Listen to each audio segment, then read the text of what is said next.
getting the video going over here. In a second. Oh, I got the bad heartburn.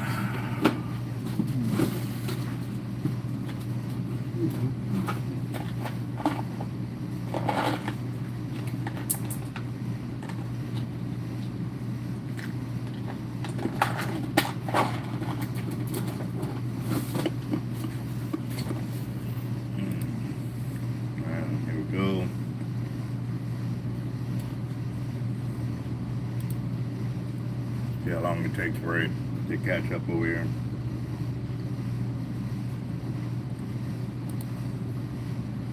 Alright, so again, I tried to do a collaboration video, but again, YouTube is not allowing it for some reason. I don't know. Really don't know. So I sent them another email with another screenshot again for today's try. And I guess I'll keep trying until it finally gets sorted or fixed. I don't really know. But what's up, Mohammed, Hustle, Henry, Roger, Patrick? Yeah, I was trying to go live over an hour ago, but with everything I had going, I just couldn't make it again. So, but I'm breaking apart the. Let's see. Can y'all see?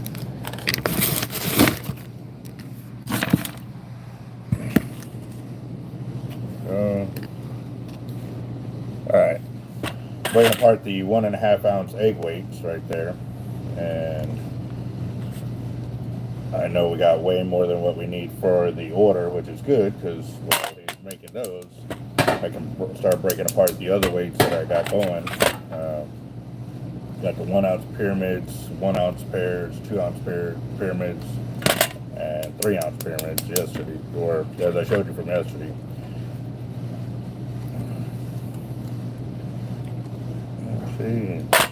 Yep. So I just saw a little while ago, I guess it was Erica's birthday yesterday, and she ended up winning. That is epic. I was, like I said, I was able to make it to the store just in time to get tickets. But by the time I got home, ate dinner, and my grandson was there, so me and him sat there and started watching a cartoon together. So that was pretty awesome. Yeah. He really likes dinosaur movies and the Minions and Super Mario Brothers. So that was pretty cool. Me and him had a good time. So that was awesome.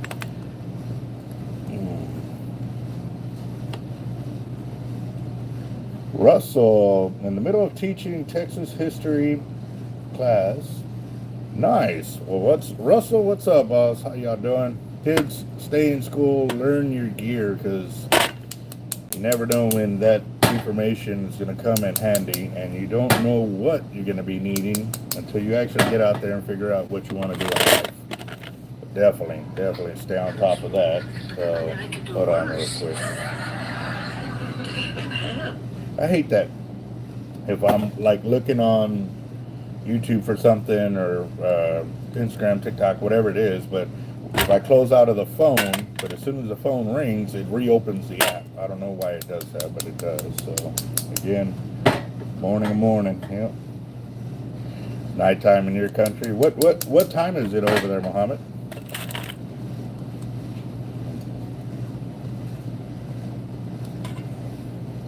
Yeah, it's steady.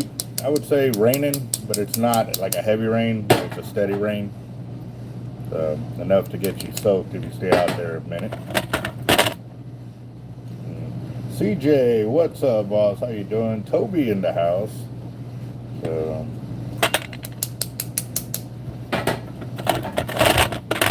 right. So what part of history y'all going over? We are actually, I was going through Facebook a little while ago, and it's showing a lot of how history is repeating itself. But again, too, I know a lot of what was being done with our country was hiding what has been going on in our past, so not keeping it for. That's it, boss. Thank you, sir. You stay safe out there, man. you know, if you don't learn from your past, you'll never know. But again, too, when they've been hiding everything from everybody, then you can't really learn from it because, you know, it was no longer being taught and stuff like that. So, yeah. Oh, I wore the wrong shirt. I washed it and I just pulled it out of the rack or whatever. So, yeah.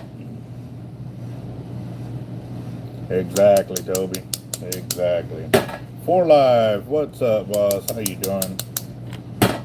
Mountain time, 8:54 a.m. So you're an hour behind us, or ahead of us, behind us, yeah. So you're back one. All right. Where are you at now, Jaime? Are you on the road? Or are you taking a break? I know you're forever working, forever driving. So.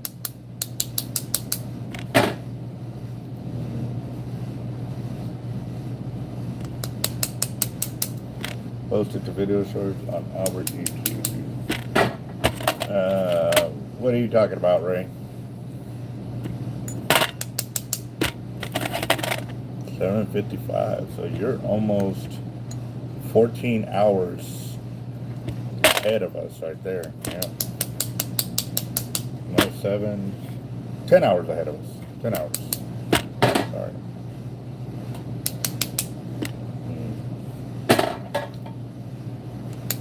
You know, we had some cheese and macaroni last night with some chicken and broccoli.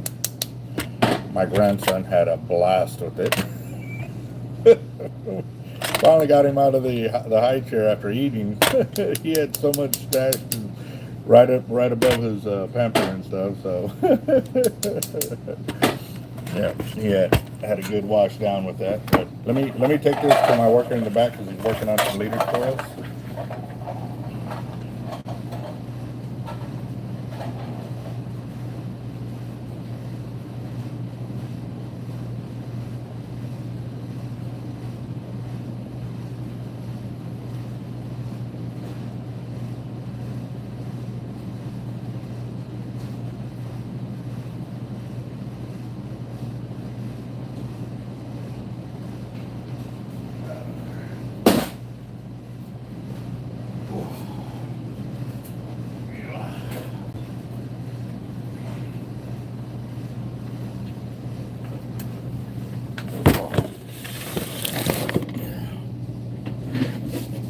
Lot of weights now.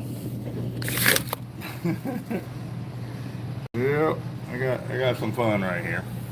Take this up a little higher so it's a little more looking. What's up? Let's see. Hurting for sturgeon in the house. What's up, boss?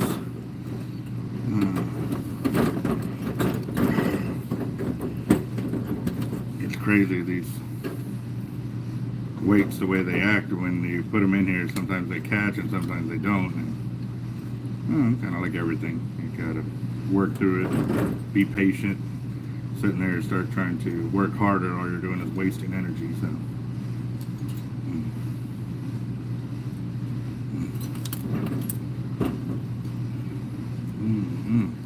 but I did check the lottery tickets this morning. We won about 50 something dollars that we're going to roll over. So again, the next drawing for the lotto is in a few days. So if y'all want to get in on that, send it through the Cash App. Please make sure to mark it as a gift, guys, because we're going to end up paying taxes on that money. And right now I know the government is trying to get every single penny they can away from us. So definitely going to have to pay some crazy taxes on all that money coming in. But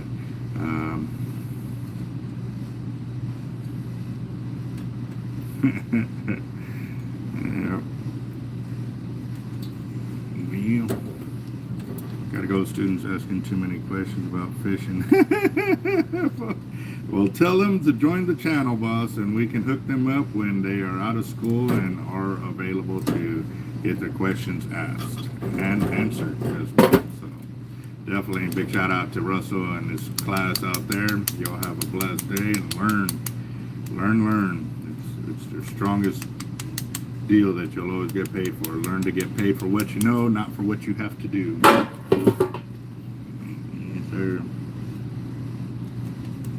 What the hell? Oh no, that is, it's crazy now, and it's funny. I was talking to a subscriber yesterday, and I guess on the intercom, I thought it was pretty funny. It was pretty funny, but it was at the same time I was thinking to myself, I was like, has it really come to this? You know.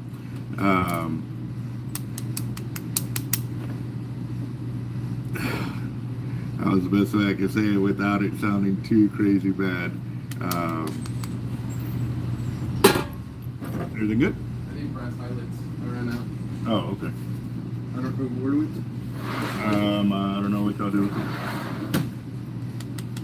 That's kind of a good problem to have right there. No brass eyelets, but I was trying to get all of the lead broken up so that way when he came over here, he can take off and go do that. Let's see. See how's he doing? If he wants to go some more, but he's been out there over 4 hours now. So I would like to stay. It's really nice out there.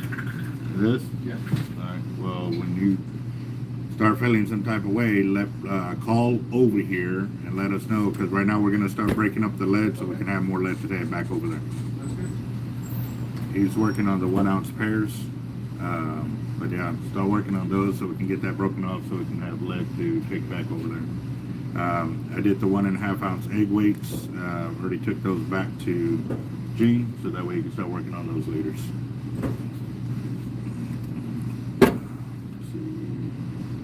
Ray, all right, you have a good one, boss. Let's see. The lotto, again, I'm going to do it for 15 bucks just because it works out easier. That way it gives us a nice round number. That way when I get the 5 tickets per sheet, it takes 2 people to fill up a ticket. And what I mean by that is this: if y'all don't really play the lottery, when you do the mega plier on it, you get 10 tickets right there, and that comes out to $30. So if we do 5, each person buys 5 and 5, we got a full ticket right there.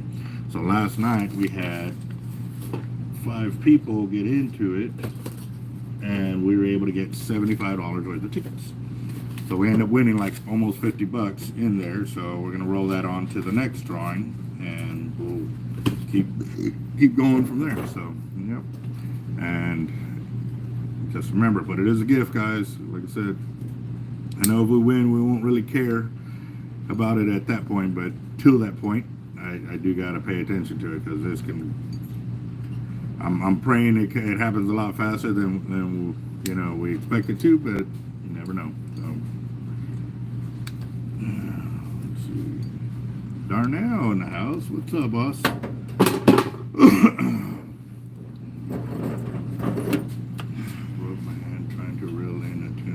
How did you do that, Muhammad?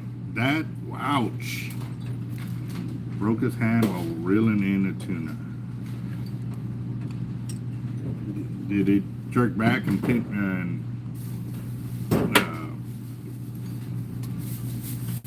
pull you into something? That's crazy. I had a buddy of mine's dad, he was in a boat, and a mako came flying out of the water, landed in the boat across his lap, and broke his knee. So that was a long time ago kind of deal, but indeed.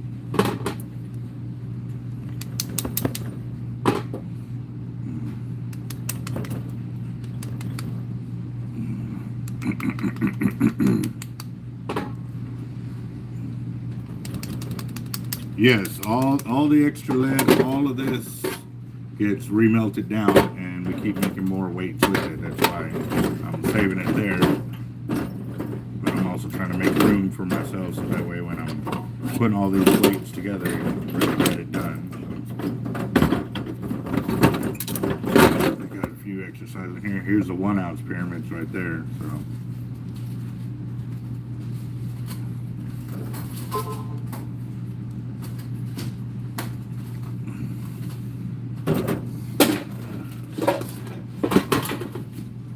right, guys. Once I set up and start writing the names down, kind of like the drawing. Once I got your name written down and confirmed, I will give you a thumbs up on the channel. I did get an update on the popcorn from the school. They said they were down to like the last 8 cartons of popcorn. So as soon as they give us what is owed to us so we can go and start giving out, I will let y'all know. We're supposed to get that today. Because see, that's got me like wondering, like, really, how many for it to be done in one weekend. Like, you know, were students given the popcorn on Friday for the weekend? Were they able to pick up extra? And if they were, did my daughter's teacher, by him not sending in the funds, did he hold my daughter back from being able to make more sales, you know, throughout the weekend, you know, like all the other students?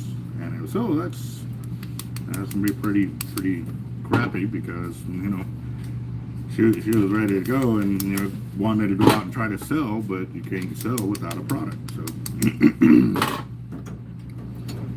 yes, Darren, we love the fish bites. We use them in our videos all the time whenever we can, and it has to do with any style of fishing, from drum, red, flounder, shark fishing. Yes, we've caught sharks on fish bite. We've caught Spanish mackerel, bluefish, sheephead, flounder, you name it, we've caught it with them. Pompano, whiting, skipjack. Yeah, they caught snapper with it. I've taken it offshore, caught snapper with it. Yes, sir. Definitely something different for sure.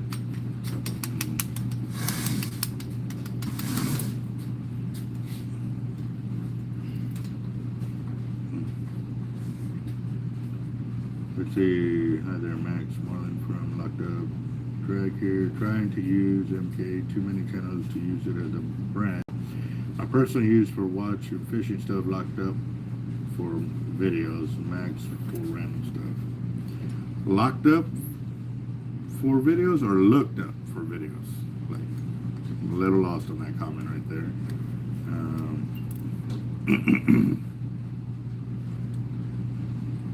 Oh yeah, and actually, if you want to, if you go through our fishing videos of the past, you'll see many times how I've shown how to use them, how to prep them, how to store them as well, and how we keep track of what we're using for bait and what we've caught with them. And it's definitely a game changer for you. If you don't like having to rebait every couple of minutes, it's an awesome bait to use. I've actually used an underwater camera with the Go Fish camera on my leader, and actually left it down there intentionally for an extended period of time to see how long it took perch to eat the bait off the hook. And if I'm not mistaken, it was about 15 minutes of perch just going after the bait before the bait was finally done off the hook.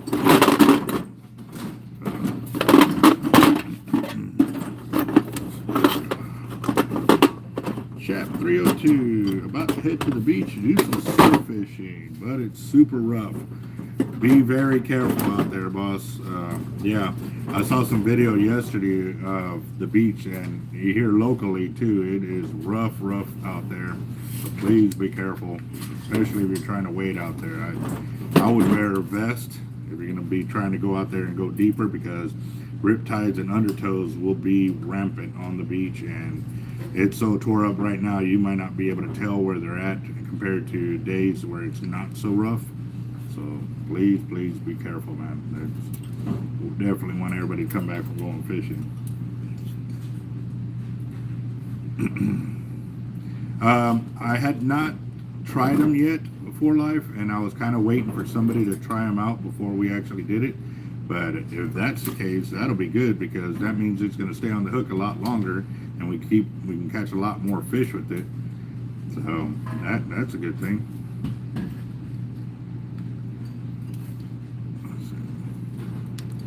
Yeah, I'm cleaning up the these are 3-ounce pyramids. You see the 3 right there. So once I get them all trimmed up off the bottom, then I'll take them off the main tree portion.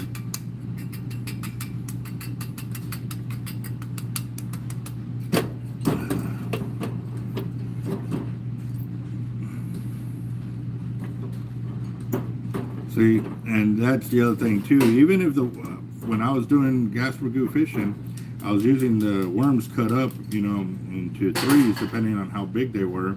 And I did see the bigger the worm on the hook, the more gas ragu you would catch off of it. And I guess a lot of it had to do with, you know, most of the worms staying alive throughout the time it was sitting under the water. So, yes, I did try fishing freshwater like I do saltwater, where you can use smaller pieces and still catch a ton of fish. And it's not the same. It really isn't. So,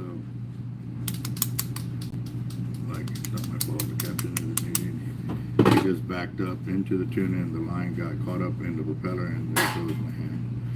Wow. Well, I mean, I know a bunch of boat captains that in order to help their clients will back up into where the fish is at, but not when it's close to the boat. Like they back it up when the client's getting spooled or whatever to help them gain more line and stuff like that, but not when the fish is right under them. That is crazy. So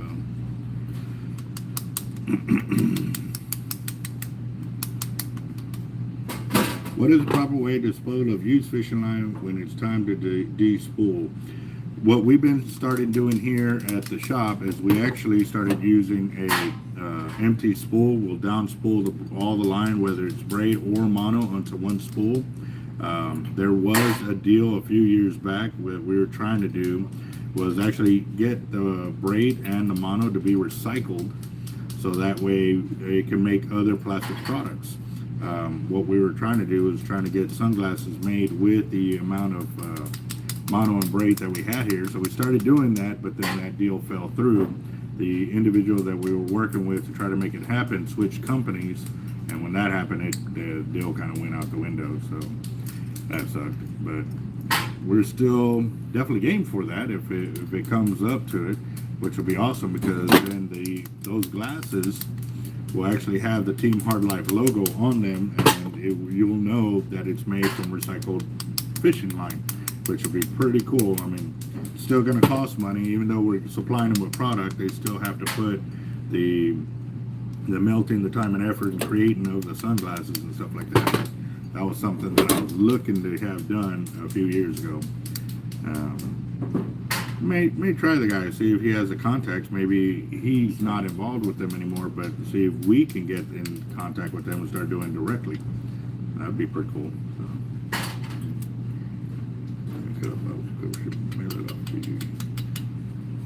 Real living, a cup of what? Just a cup? Oh, okay, to make customized cups. Have you got anywhere where you're posting that up at Real Living? Dave Smith, what's up, boss? Oop.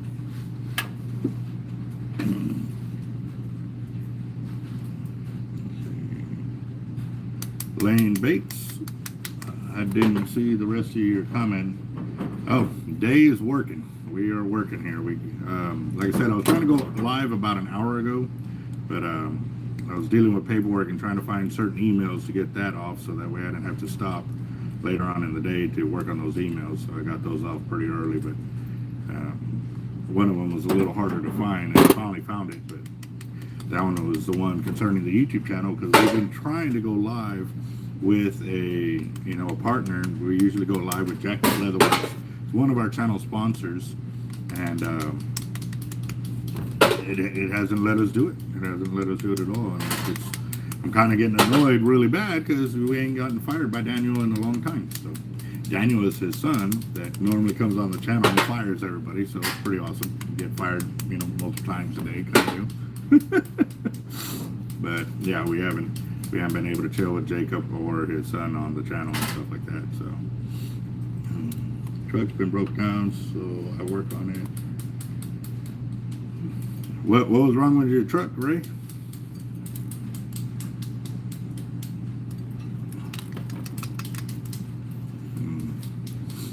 Yeah. Mine, actually, yesterday, I noticed that it started, the 4 low and 4 high 4x4 symbol started blinking on the truck and stuff like that, and I was just like, yeah, dang. Oh, that sucks. Where are you out of, Ray? And are you doing the work yourself, or are you having somebody do it for you?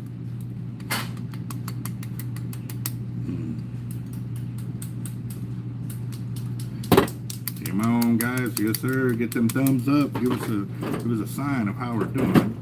I know I'm hard here, working hard for y'all, for sure. And it's, I don't know if y'all got to see the videos of where I was actually pouring the lead in the back. A lot of y'all got or didn't see the timestamp on them and stuff like that. And then when y'all finally saw it, they're like, oh wow. So yeah, I made those videos almost a year ago and had them on standby, ready to go. So when I hit the 100,000 subscriber mark, that's when I said I was going to release them, and I did. So I know a lot of comments have been coming through there. Our 100,000 subscriber mark giveaway is still pending. We still got more gifts coming in. We got the pumps coming in for the beach. Those are awesome. If y'all missed that video, y'all need to check that out. There's also right now a 20% off code, which is THL, Team Hard Life, on their website. I will have all that information up as soon as they walk in, and I'm hoping they come in today, because that will ensure that we can really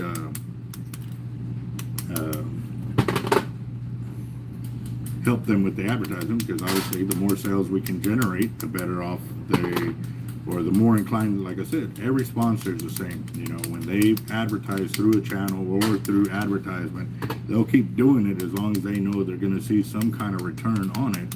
So again, guys, yes, we have a lot of gifts to give away for the 100K giveaway. It's just, you know, if you don't get one, you know, the winnings or whatever through our channel, you can earn them. It's not, you're not going to be required to pay anything out of pocket unless you win and you got to ship. If you win one of our prizes, you are responsible for shipping. So, yeah.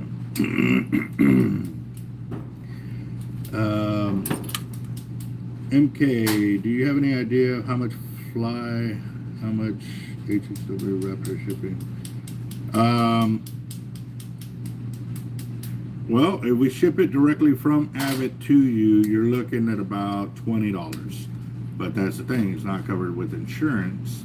Whereas, I mean, they'll come out of pocket to cover it at the same time. But we put everything on with insurance. So depending on that, I would say $25 to $40 is the best guess I can give you, boss. We do flat rate priority with insurance to cover the rail and the line. If you have it spooled by us and shipped out to you. So if you want it spooled, it'll have to come through us, because we really don't trust any other companies to do the spooling the way we would do it here at the shop. If you haven't seen our spooling videos, you'll need to check those out, guys. Or I'd highly recommend it. You ain't got nothing to do. You don't have to do anything you don't want to do. But again, if you want to learn some knowledge, it's on there. We show how we do our anaconda knot, which has enabled you to tie your braid straight to your spool so you don't have no more slippage. So,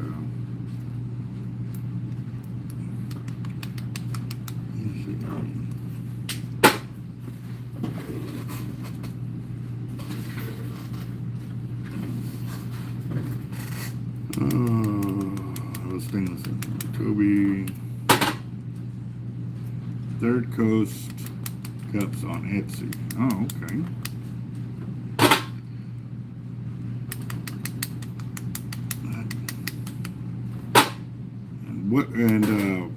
What kind of cups are they, Real Living?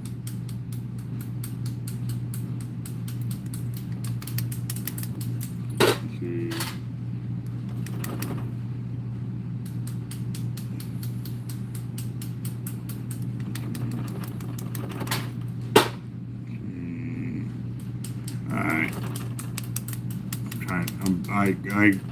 I'll have a frame of thought of where I'm going and stuff like that, but I'll start reading everybody's comments and try to make sure I didn't miss a question or something like that. And also too, guys, like I said, I'm still working on the turtle video from yesterday. I'm trying to take my time with it. I don't want to rush that video because there's a lot of information that Jan has forwarded it to me, and I'm going through it. And like I said, this one's probably going to take a little while, but I asked a lot of important questions, and I know y'all are going to ask the same thing. But when it does go up, guys, please ask your questions, your comments, concerns. Also too, I asked for y'all to share y'all's stories of being out on pins and stuff like that, so that way that video will stay on the top of the feed, and hopefully we can get the information out there, because what they're planning to do is not cool, guys. We're about to lose the ability to drive out on the beach for the summertime, when it's the turtle nesting period, and they're just going to take it away from us if we don't stand up and fight. So again, guys, we definitely got to use our power of persuasion there, because again, they use our taxpayer money to fund the park, and if the park ain't listening to us, why should we be funding it? You know what I mean? So she has a lot of information of when all of this, she backdated it like to where it actually started years ago of them trying to do this with it. And again, guys, it is people out of Florida trying to dominate our national park here. So it's a federal park, and Padre Island National Seashore, you know, it was originally designed to keep it open to the public, and that's why the land was donated, so that way it could stay that way. And then we had to fight for it again, and that's where the Open Beaches Act was created. But again, too, you know, they're going to try to circumvent it like they do everything else and try to get their way, just so, you know, once they take an inch, they're going to take a mile, guys. And once they take that mile, who's to say they're not going to take 20 miles or 50 miles of our beach land? And again, too, they're trying to make Texas like the state of Florida, where they don't have any driving on their beaches and stuff like that, too. So I'm sorry, I'm not having it. So I'm going to do the best I can to get the information out to y'all as soon as we can, or as soon as we learn about what we can do and stuff like that. You'll know. But right now, she's going to be sending me emails and stuff like that, or contacts of who we can start raising this with. Obviously, we're going to have to take it all up and down the food chain, you know. Congressmen, or city officials, state officials, everybody. We need to raise the fire under everybody and complain about it, because if we don't, if not enough people are annoyed by what's going on, then, you know, it's going to happen, and then they're going to be, oh, why didn't nobody say nothing? No, we've been saying it. Y'all just weren't proactive enough to help us make a difference. So that's where it is, and we're definitely going to help out where we can. So let's see.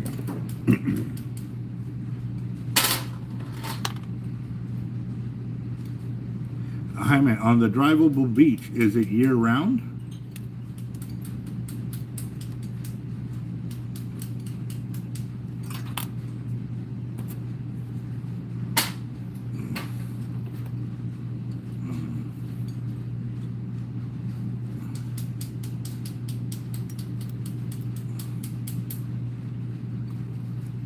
Is there some place they could check that out, real living?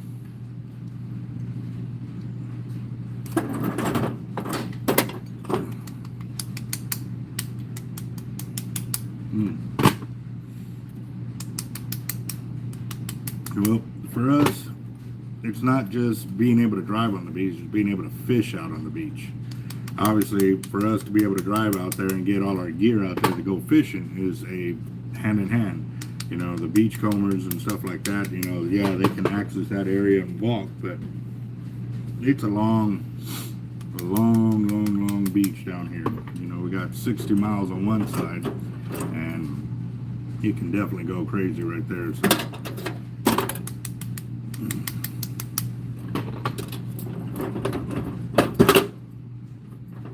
See, that was the thing too. I learned a lot that with the BP oil spill, when she took over, and right now I'm brain dead, I forgot her name, and I'm so sorry. I don't mean that in any disrespect, but I'm horrible with names. But she took over. She was asked to leave NOAA to come over here and worked the turtle program. So she started the turtle program with zero funds for it, and then she created the whole system, got it to where she was getting multi-million dollars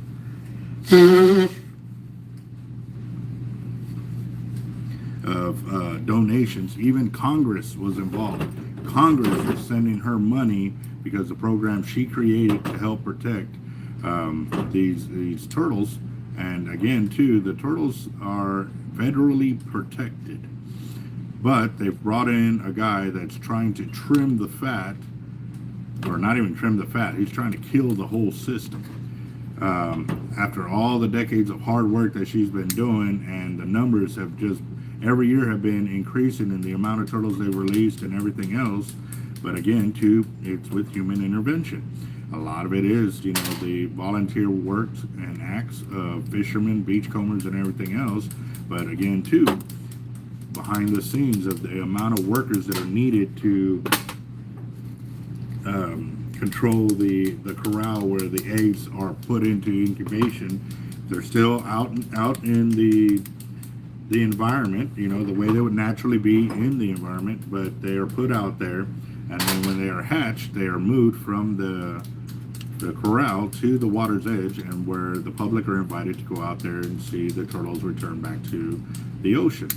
So these really kept turtles are, you know, like I said, they're one of the top 10 most endangered species on the planet, and Corpus Christi is one of the areas. Mexico is another one, and Florida is another one where they have these turtles go back and nest.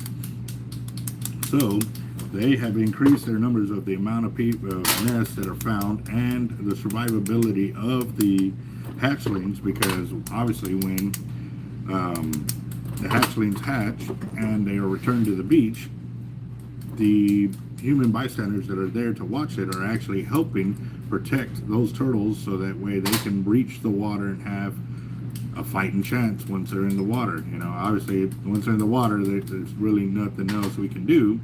But a lot of times that's where 1 out of 1,000 will actually make it to the surf and return back into the water. So, you know, it's a huge difference when humans are involved. So now it's like, I believe they were saying it was like 1 out of every 400 will survive instead of 1 out of every 1,000. And so I'm pretty sure the numbers are a lot better than that, but this is a lot of the stuff that's in there. I did do, and I was trying my best to download the information to put it on there so I can you can read it and it'll scroll up like that, but it was not allowing me to download the info like that to where I can attach it to the power director here on the phone. So what I did was I did screenshots, and I will be putting those screenshots on the phone or in the video as we're talking and stuff like that, so you can read them and you can see for yourself that this has been going on for a while, guys, and if we're going to put a stop to it, we have to unite. We have to start making ourselves heard, kind of like with the desal plant. They were trying to scoot it by us, and when nobody was saying nothing, they were getting everything they needed done. But now that everybody's getting involved, we need to continue staying involved, otherwise we're going to lose it. You know, we don't want to lose our bay, we don't want to lose our beaches, so it's definitely important, really important.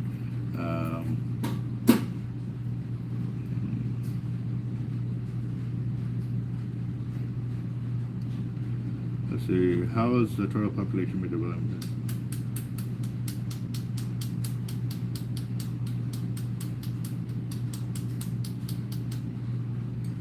Well, see, here's the thing with the beach. You know, the protected wetlands on the back side of the island or of the dunes are what we don't want to mess with.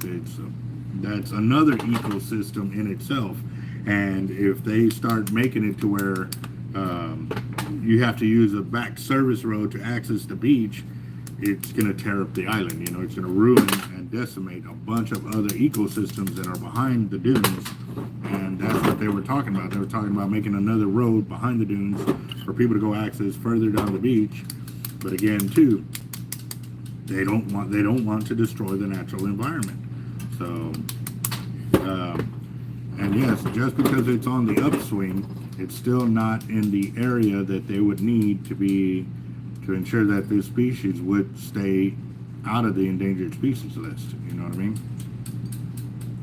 But again, too, these are questions that y'all are coming up with. That I would definitely, when that video goes live, please go on there, because Donna, she's the one who created the program and from scratch, and now they're taking it all away from her, and it's a bad thing for us, guys, because it's not just taking it away from her, it's going to take away from us too. It's going to take away our ability to continue using the beach. And it's not just driving, guys.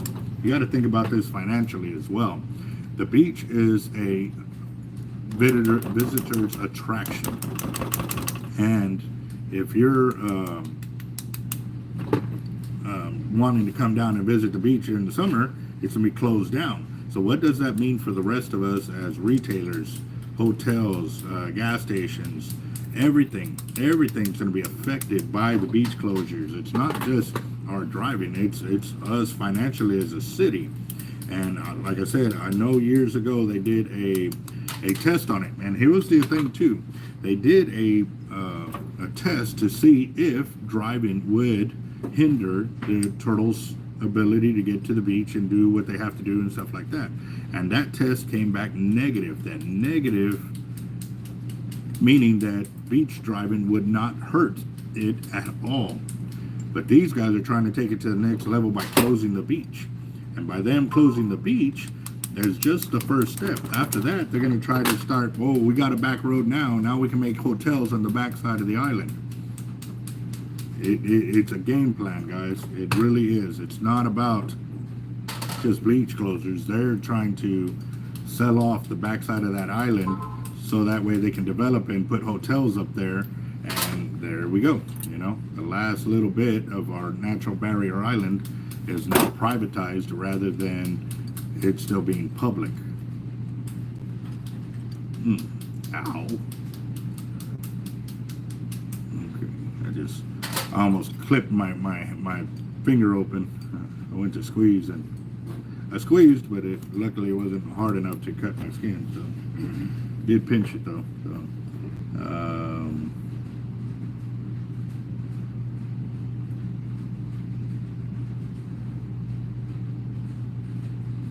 yes, that is very true. Yeah, no, it's not targeting sea turtles in any way, shape, or form. Like 4Life said, everybody, and that's the thing too, even if they don't like the sea turtles, they still make the call to make sure the turtles, when they're coming up to nest like that, we have a program down here designed to where you make a phone call and then the turtles pathway is blocked off. Like, it's basically the road is closed while it's making its trek. They don't impede it in any way. They allow the turtle to go lay its pup and return back to the ocean. And when they do, the turtle handlers, the turtle egg handlers will actually go in there, dig up the eggs, and then safely move them over to the corral, where the corral is actually protected from natural predators, ants, coyotes, raccoons, everything that would target, the turtle eggs. So while in that corral, they're guarded, and then once they are hatching, they are required by federal law to release those newly hatched turtles, and they have a time period. It's like a day or two or something like that. They have to return them to the water. They're not allowed to incubate them. They're not allowed to do anything else other than get them back into the water and stuff like that. So,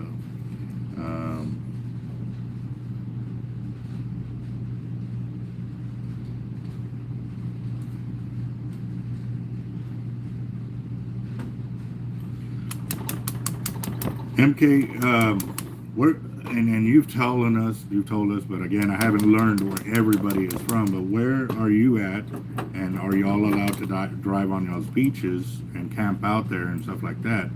Here in Texas, we're allowed to camp out on our beaches, but that's the thing, they're trying to take that away. And again, it's the first step to privatizing that national park, so that way these developers can come in and build hotels on them. Once they got those beach closures, they're going to start saying to the park, well, you know, the park's going to be dying because you're not getting all this revenue, so now we can come in and buy those park lands, which they've done in other places too. You know, this ain't the first one. They're doing it in other places as well.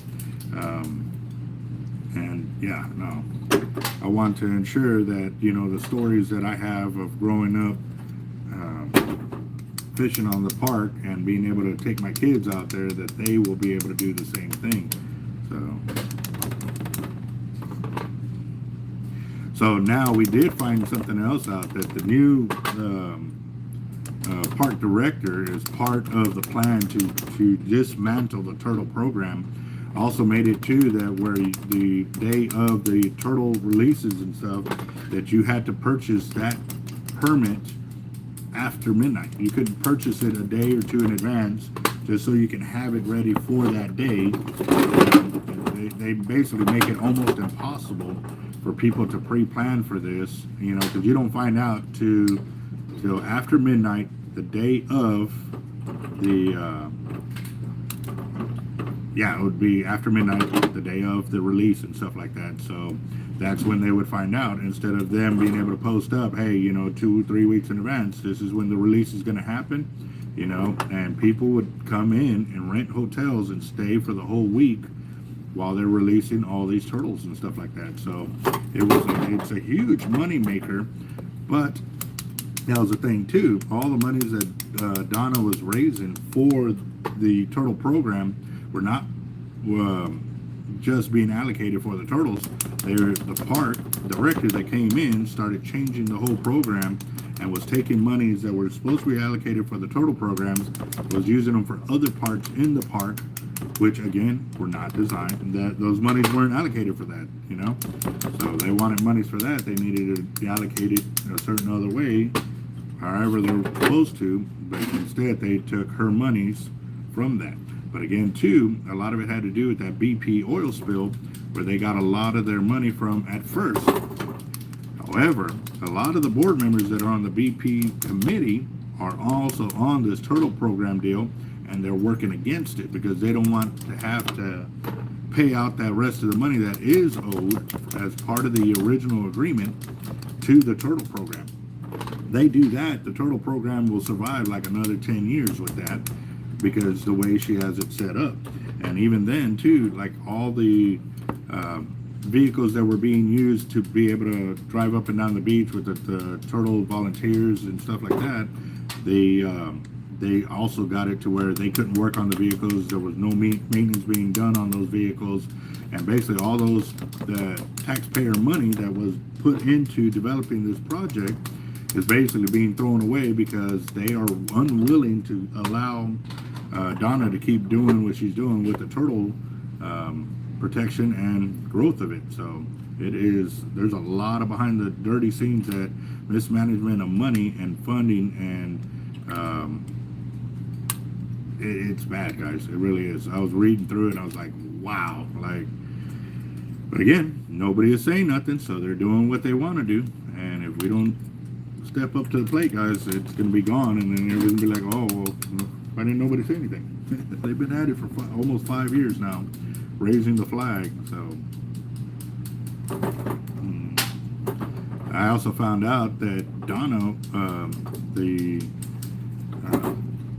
turtle, she's the one who created the turtle program, that they put a gag order on her that she could not continue telling the public what was going on. So they are forcing her to stay quiet, and obviously, you know, it's her job, you know, to do as she's told or whatever. But right now, they're dismantling the turtle program, and the volunteers are the ones that are being able, since they're not, you know, paid employees, they are the ones who are able to raise the flag and let us know that something is going on. And so Jan is one of those people. So yeah.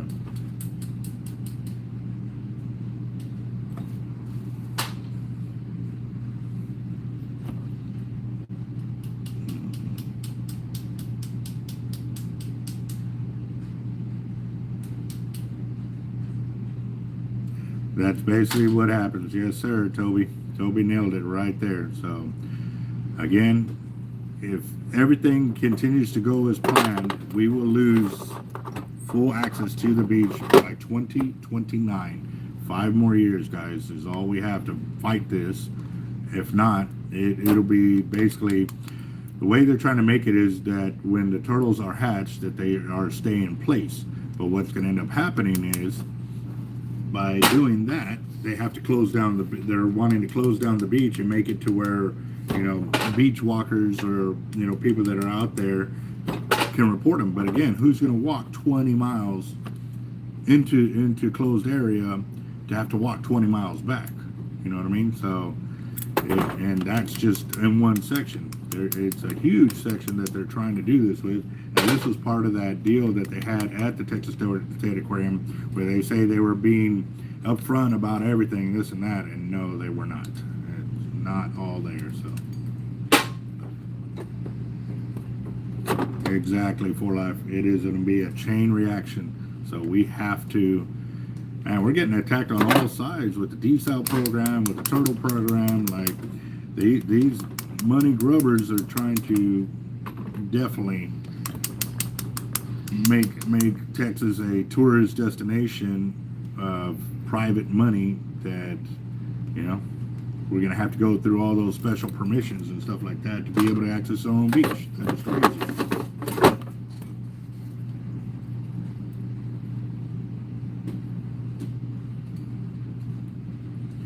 That would be freaking awesome, Uber. That is something that we're looking at doing. Again, too, it all works out on how much money we make through the YouTube channel is what's helping us grow and be able to financially do things for everybody here. So again, when the sponsors come in on the channel and we refer you to use the codes and stuff like that, please do so, because when y'all go over there and y'all are using those codes on those websites, it shows them, hey man, that site, those codes are coming in over here that had 50 purchases this week and 50, you know what I mean? All that adds up. And then when we ask them again, hey, we're coming up on our next giveaway, what can y'all do to help us? They're hey man, we got you, you know what I mean? But if they don't have any sales, any way to prove that we help them out with their advertisement, then they're not going to continue on doing that.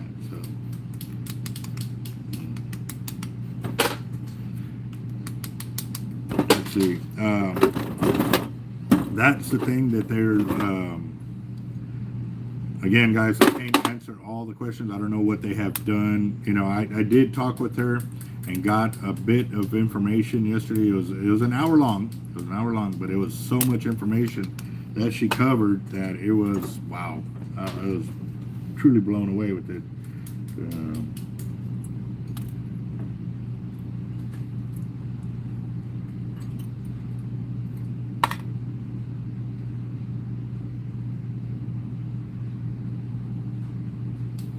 See, but MK, that's the way it starts, boss. Once they close it down to the public, and again, like I said earlier, once they close it down to the public, then that means all the monies that they would have been getting from our taxpayer dollars are no longer going to be coming in. Because why? It's closed. So why keep putting heavy money into it, which means it's going to start reducing the amount of employees it has to be able to cover such an area. And then how do we keep that land like that, keep it up and running and manageable or whatever? And if it's not, then it's going to go private, and then it's a domino effect, guys. It really is. And if you can't see it right now, it is coming. And again, too, they're going to take 1 inch at a time, and then when you're okay with 1 inch, they're going to take a mile, and then you're just kind of like everything else. They take a little bit at a time. If they try to do it within, a year or two, then yeah, they're going to have a huge uproar. But if they're taking a little bit at a time, soon you ain't going to have nothing left. Chesapeake Bay Striper bite is on. Nice. There you go.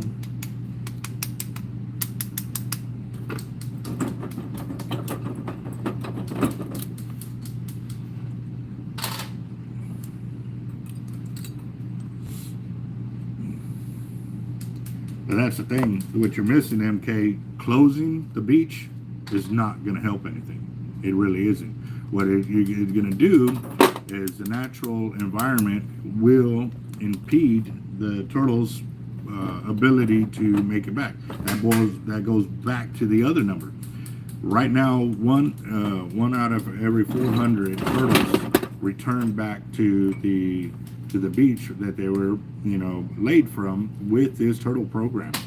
The other way, naturally doing it, it was 1 out of every 1,000 turtles make it back. That's a huge number in lost turtles because human intervention and human access to the beach was not present.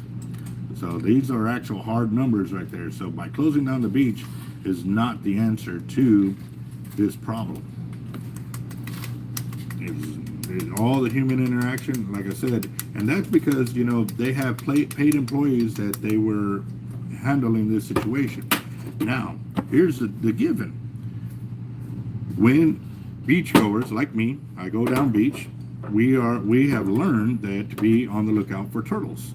And that's almost as bad as, when you're in a school zone, you're automatically aware that you need to be looking out for children crossing the road. Basically, that's the way our beaches are ran. It is in that same mindset that now that same program has several thousand volunteers helping it grow. You close the beach, it loses all those volunteers. It loses all the workers that were there to help them regain that, and then it goes from 400 coming back, 1 out of every 400 to 1 out of every 1,000. So the steady decline in the turtle survivability, it's going to go back to negative. So again, closing the beach is not an option.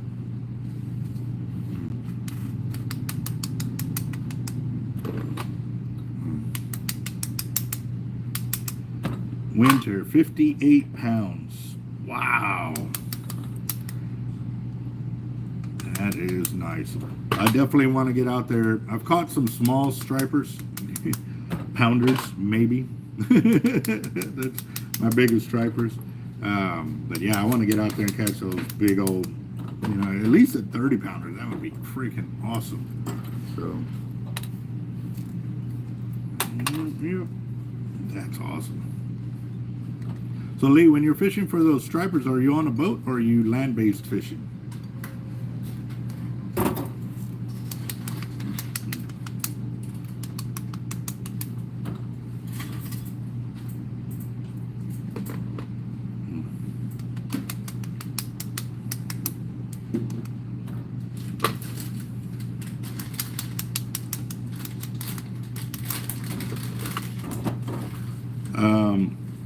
Where you at, Slim Shady?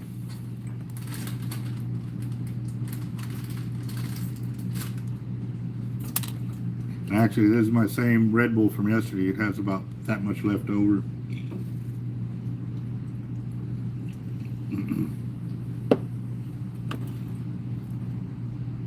There you go.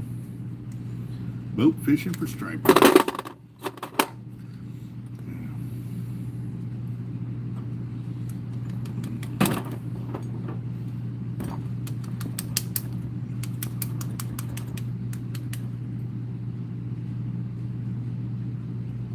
See, MK, that is a great question right there. Would privatizing change the protection status, though? I don't know, but when that video goes up, I would highly recommend you asking it on the channel, on that video, because Jan and the other guys, the other volunteers that have been in the program for a long time, will be available to answer all those questions. And again, too, I recommended to her that she also, watch that video and that follow along for the comments that are going to come through. And this is going to be an excellent opportunity for y'all to ask your questions there and get the comments directly from the guys that are in the turtle program and what they do, how they do it. I mean, they said anything turtle related questions with it, or what y'all can do to help out. They have the information on that. And again, too, by us being more proactive on that video is going to ensure that video doesn't get buried with all the other, because obviously I can't just leave that video up and not keep doing what I got to do.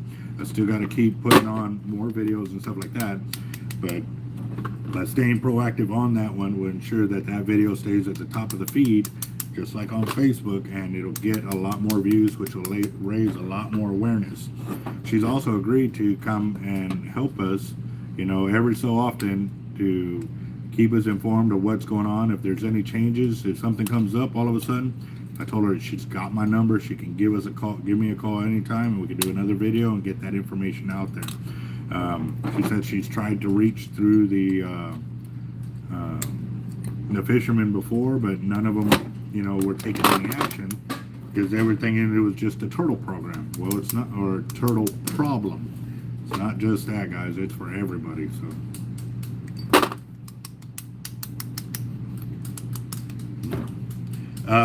As soon as I can get the video edited, but right now, as you can see, I can't edit and be live and break weight at the same time. So as soon as I'm done with this video, I should be done with the weights here, but I got some leaders I got to build. I also got to go make a delivery to Rockport and Tackletown. And then we'll have another order going out to Causeway. So we'll see what ends up happening.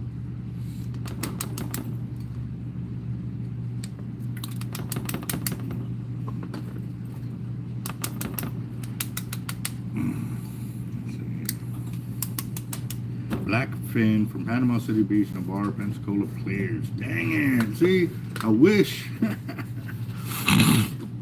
we had that kind of fishing here where we can catch blackfin or yellowfin tuna from our piers. Man, imagine if we could do that. Imagine that. That would be phenomenal fishing kind of deal. But it don't happen that way. So we'll see what ends up happening though. Waiting for the pier to reopen. I did see some information come through when she was sending me that information. They were talking about Bob Hall Pier on that newspaper feed, so we'll see. How you doing? How you doing, boss? You remember me? It's been a minute. We haven't seen you, yeah. Yes, sir. How you doing? Doing real good. I was watching you. How you doing, Ma? You remember her, don't you? Yes, yes. Hard life. she wearing one of the legit shirts. She wears it all the time. Awesome. How can I help you, boss? I'm not doing nothing but stopping by. I was watching you on YouTube with a ball build. Yeah, no, I'm still Are live. you still on there? Still live. Oh, yeah. Well, A veteran in house. You mind if I show up? oh, go ahead. Hey, brothers. There you go. Proud vet in the house. All the way. Rah. They're born. Gotta love it. Gotta love it. Yep. So Yeah. y'all visiting for a little I bit? heard him talking about the fish bites. You've been pushing this month, toward the end of the month is when the pop will start running. They're already catching them right now. Yeah. Yeah, they're already catching them right now. Yeah, some big ones too. Up 19 inches. I like going out to, well, I used to. I haven't gone in years because I had health problems. And I can't cast my rods like I used to. But I want to start fishing again with my spinning, 10 spinners, you know. But anyway, I want to start out with pompano fishing. Mm-hmm. So I'm just wondering, do you recommend, what fish bites would you recommend? All the flavors we have, and actually we got some sand flea that we didn't get restocked yesterday. Give me a second, let me clean these off so I can clear my hand real quick. Okay. But yes, no, the fish bites are highly recommended for the pompano fishing and stuff like that. But also too, when you're pompano fishing, you also catch drum, you catch reds, specks. You know what I used to catch, because I go to little shell and big shell all the time. Mm. I used to catch those Atlantic whiting. The big ones, yes. Big ones, on fish bites. Mm-hmm. I'm saying, now I'm going to throw some fish bites out there, catch a whiting for bait, because I like fishing for blackfin. Right. And then all of a sudden my rod tip starts going down. I said, damn, that's a redfish or what?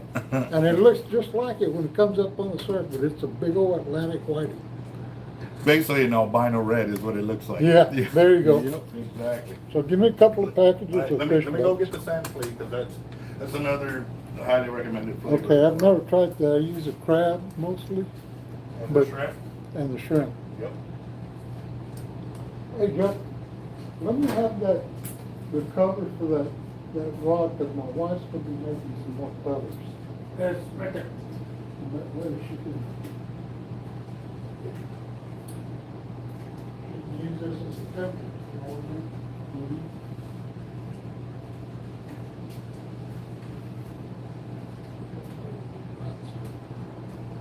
I think I might take you up on getting a smaller rod for my bait casters. It seems like it's that's a pretty one.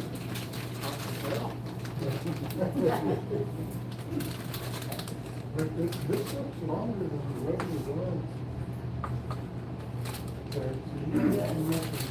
That's a 10-footer, the one beside it with the red is a 9-footer. So we probably want to make this 8-foot covers, take a foot off of the regular. A couple of them this Is there side. anything that you put inside the one that you see? I didn't hear you. No, that's the one that has the rod cover? Uh-huh. No, you said that, like the insert? What Or do the you- stink? 'Cause it's- Oh, because of the cloth inside. Mhm. Yes, that was one of the things I was thinking about. When we're handling a fishing rod when you're fishing, y'all know this, you got bait and you grab your fishing rod and throw it out, and well, that bait scent stays on the rod. You keep doing it, but then at the end of the trip, if the guys don't rinse that rod off before they put in that sleeve, they're gonna transfer that shrimp smell directly to the that sleeve, and then Well, shame on them. Everybody should clean their rods. Damn it. What the hell's wrong with it? Shots fired! Shots fired! Put a rod like that inside, This is the put something like that inside the car and waterproof stuff, and that one. smells like no girlfriend I used to have. Once You you don't rinse really- it, Hey, you wouldn't even need that insert, would you? If it's waterproof, you just slide it over, right? You don't need that. this is like the The stuff out- that you the make. outside. Yeah, the outside is all, What? No, we're talking about the inside. the inside, yeah, I got you, I see what you're saying. But you don't really need that inside, right? If it's waterproof? You'd have to use twice the material, because you'd have to double the material, one on the inside and outside, in order to make the sleeve I get go you what through, you're saying. you know. To get the sleeve to be inside from this stuff. Yes, yeah, If the sleeve inside was this. yeah, yeah. I was thinking of, you said one of those. Well, actually, they do sell a product by itself where it doesn't have that material on the inside. It's not a lining. It's the same thing It's on both just- yeah. sides. And actually that material is actually already woven in, like it's in the middle Yeah. of that. And I used to have a rod holder like that. It's a type of vinyl, and they use it for like boat seats and stuff like that. And that one, the lady made me one, and it was 4 foot by 8 foot, and they had a stitching about 6 inches, every 6 inches like this all the way.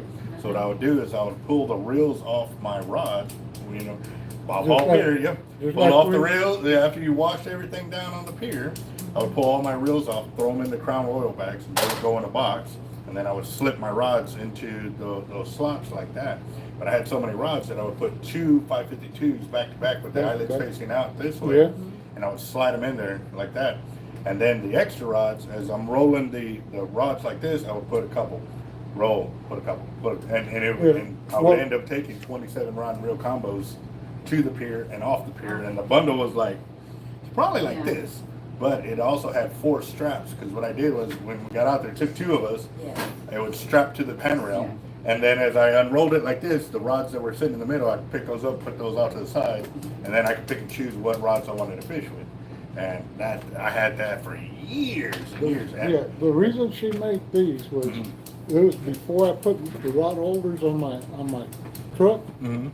and so my rods would lay inside, you know, sticking out of the back on the bed.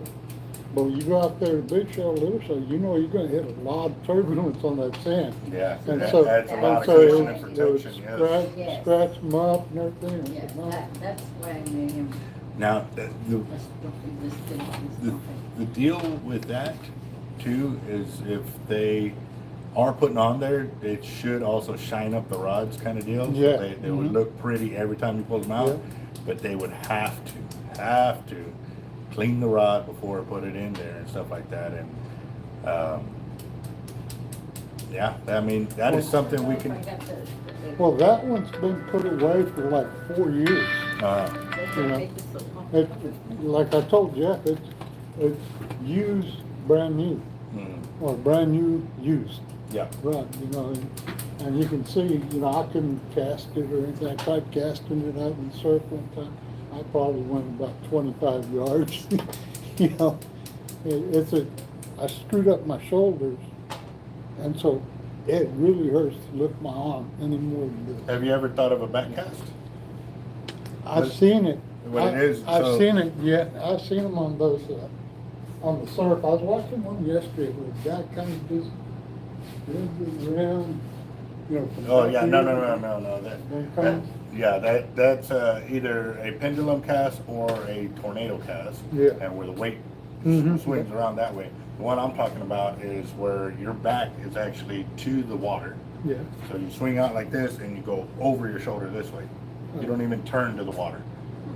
And so by doing that, you're not using your shoulder to lift it up, you're using Right, your you're arms. using your arms. So you just, Here- like this, here's up and the deal. over, and you here's the get deal, I distance guess on it. I'm just built this way. But I've seen some guys with a casket that start. And they look like ballerinas to me, man. They even kick up that leg at the toss. You know? And I'm going, what the? The cups glow in the dark. They do? Mm-hmm. Oh, I don't know that one. Yeah, those glow in the dark. Yes. Oh, shit. Yep. They come Aren't you with supposed to be in the truck? You know? She came and she said, I wonder if they got the pink one. And it's right The there. first one right there, the pink one. Did you call and tell them? Oh, that is awesome. No. All right, so I didn't. right, for fishing for the pompano. Well, I've you used know, all- pompano and redfish are back to back. You hear? Yeah, pretty much. So, I've used all these flavors. I cannot tell you, well, I picked this one over this one. I want to try the sample, no try it. Yeah, Okay. this one was actually specifically for the pompano because that's what they like to use in Florida. What else now? I Uh, think that, Yes. you have the multicolored chartreuse. The power line, Yeah. right here. Yeah, get the glasses out. You want Yeah, that's the one I want. shrimp or crab flavor? Crab. Crab? Okay. Is that all you're gonna get? Is that all I'm getting? She said a cup, that's all, you know that already. I'm putting cups for like $60. No, they're 30. 30, yeah. Oh, so I can get two for the price of one. And your cause, right? Yeah. One for you, one for her. Yeah. Now, how much is that shirt? The shirts are 40. Yeah, they haven't changed much in price. No. Normally when I get things, I try to keep it to where I can keep that price. I don't like to raise pricing. Oh, I Yes. think this is small. This is small? That's an extra small. I think I bought a small. You just, she just enrolled at Planet Fitness. I think that you might be able to wear that pretty soon. There you go. Not today, Looks though. like this was. So anyway, I thought I'd stop by. I didn't know you were still on the line there. Sorry. Oh, you're You good. got pompano roots, right? I got some pompano ribs. I used you guys' pompano rigs the last time I remember. I went to, what's that bait stand over there just past HEB? Bait bucket. The bait bucket. Mhm. And they had some of you guys' pompano rigs. Yeah, we can. And they had them for like $2 or $3 more than what you were selling here. The reason being, you gotta think about this. When you're on your way out there, it's gonna cost you the same amount of gas money to come all the way back to us. Yeah. So basically, that's what they're doing. $17.94 is the total. There you go. had some bring the, what's your 65-pound braided power cord? The cost? Uh-huh. Is, To spool it up on my. no, it's 100. 80 pound is 18, and so 17 cents a yard. 17, Yeah. 17? No. I might just bring my pins in here too. Would you like me to put this in a bag, or you? Yeah, no. Well, thank you, Albert. Good Yes, seeing sir. you Good again, seeing man. you too, boss. When I came, you were loading and unloading cow notes. Yeah, the other day. we actually got 2 big freezers like that, completely full, and then I went and got a 3rd one so that way I can. That's a bit, so. Yes, sir. Got 3 of those of Kauno stingrays, so. I'm just proud of it. Oh, it's really, No. it's not too third side, Mm. but, you know, once you get it Sam's Club, you know. Yeah. I mean, $20. Well, I tried to get a bigger one, but those were the 2 biggest ones they had in stock at the time, so I didn't have a choice. I had to kind of go with it. So. I'm ready to go with my bacon. I hear you. Just gotta see if I can get it. Okay, man. It's so good to see you. All right, guys. Good seeing you Thank again. Jeff. You. Hey, have a good one. Yep.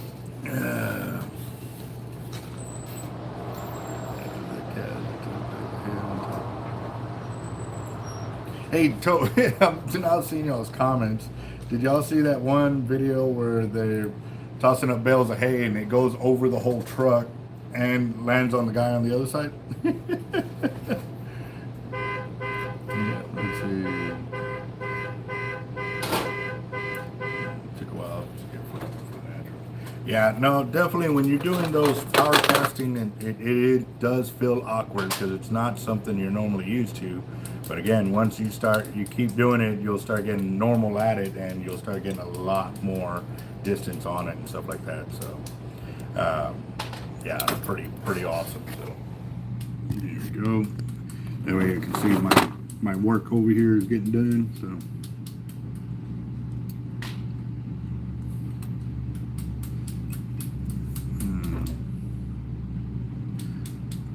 Well, Slim Shady, it's not just about getting a rod that can do it.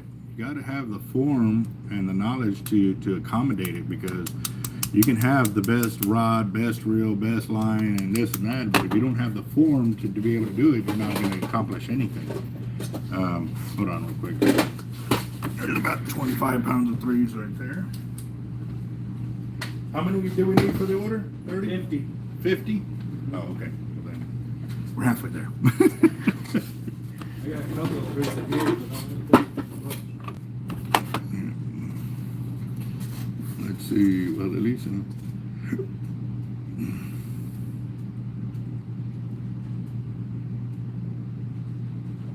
Yeah, that was one thing I did like about. I forgot what movie it was, but there was teaching a young Japanese how to write the language, and just a simple stroke a certain way changed the whole dynamic of what they were trying to say. So their lettering had to be perfect on their kind of deal, or their strokes while doing the lettering had to be perfect. So.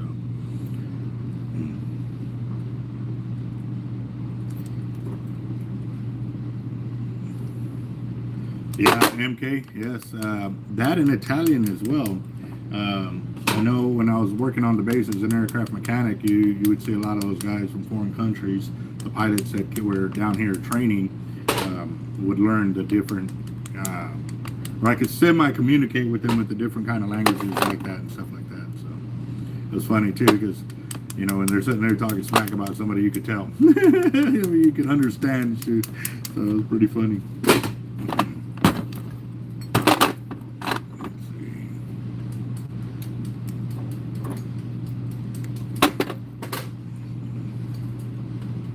Okay, so when I am crimping monofilament, I use the brass sleeves for that. Occasionally, they don't make the sleeves big enough for the bigger size monos, so then we have to use the aluminum sleeves.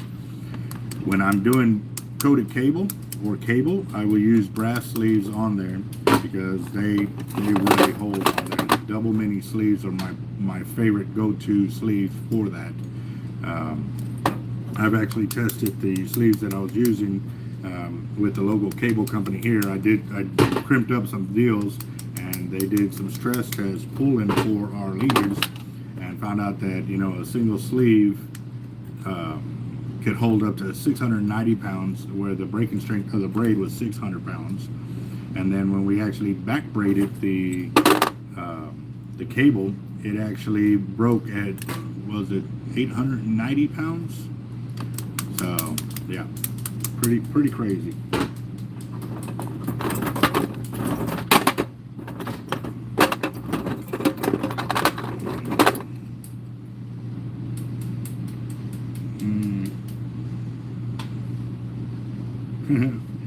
The Why Go Army? Quick question, do you go through cutters?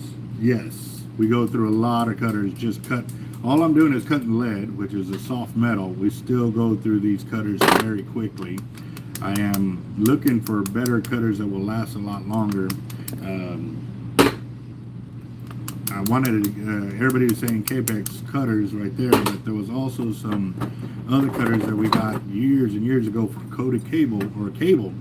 And, you know, I would use it to cut my 1/16, 3/32, and 1/8 gauge wire for my stainless steel surf weights. And I had those things, the Felco cutters.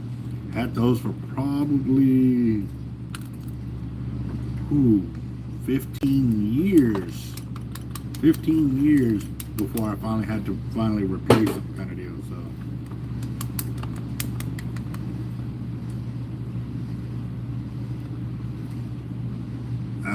I personally prefer stainless steel hooks. The reason being because they don't gain any rust, and by doing that, it allows me to store a lot more hooks without having to baby the gear. And what I mean by babying the gear is having to rinse it before I actually stow the gear for long-term storage. Like we know, you know, we're not going to be able to go for a few weeks because there's storms in the Gulf or what have you, or they just hit and there's bad weather coming in, and instead of doing shark fishing, I'm out there doing alligator gar fishing or something like that, you know. So.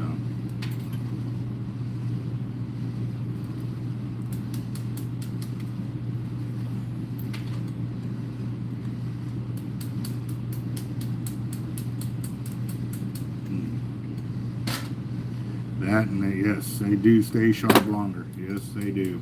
And the beautiful thing about stainless too is when you're pulling in your rigs and they're going through the sand, they come in all nice and polished. They won't have rust on them and stuff. So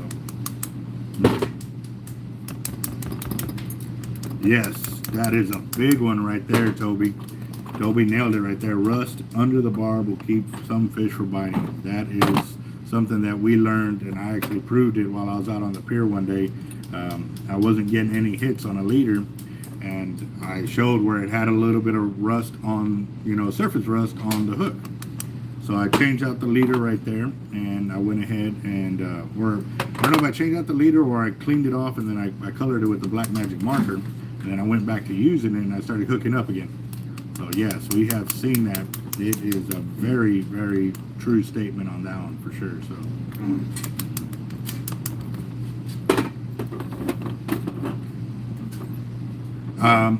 When I did my J hooks, we sharpened down the barbs where they were a lot smaller. I wanted them barely noticeable, but enough to just catch a little bit of meat if needed.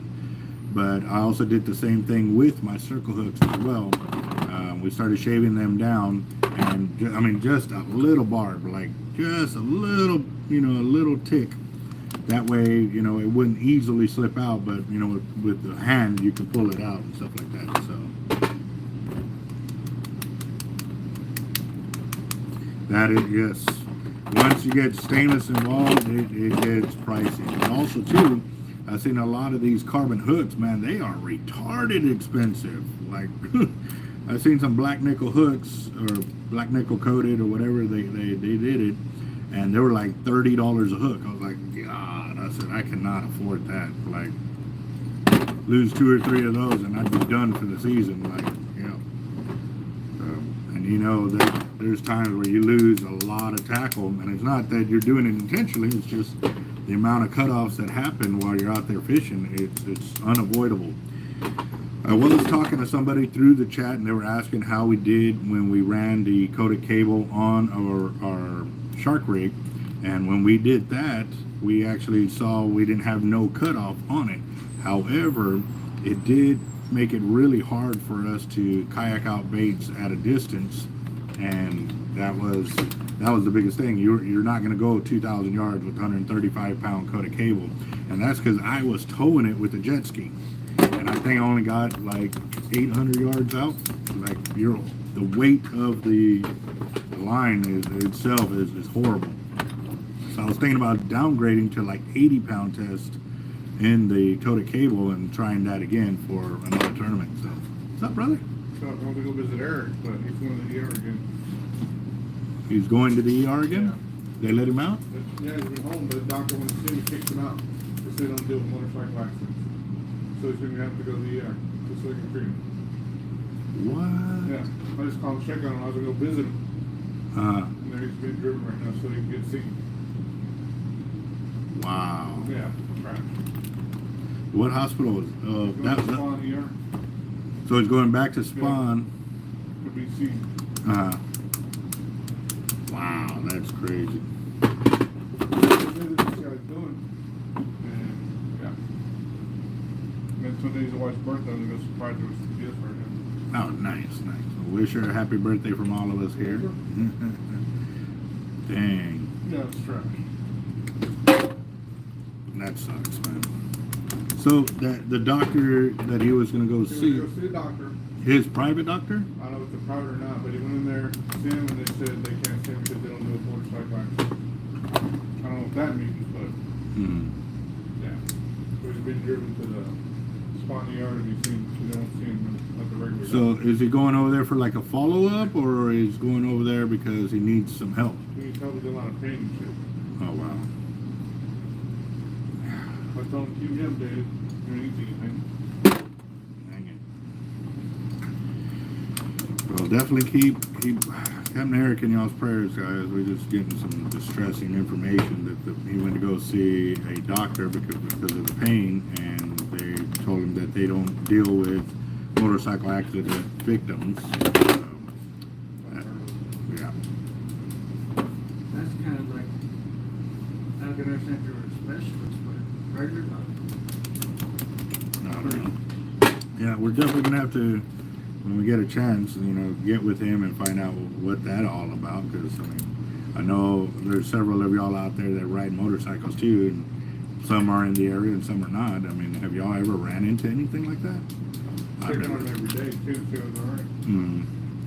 I don't call every day. I call Like like every I was checking on him, but no response, but he was in a lot of pain and everything. Yeah. Finally got back to me. Yeah. I checked on him the day before, yesterday and today. I was going to go visit him and then see what he needs. Yeah. Crazy.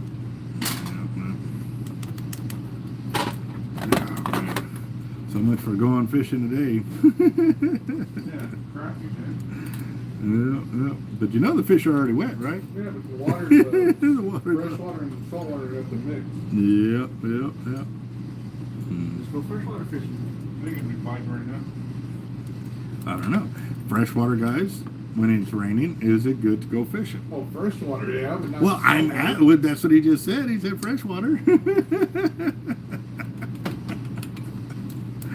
Yeah, let's see. Input in the fish.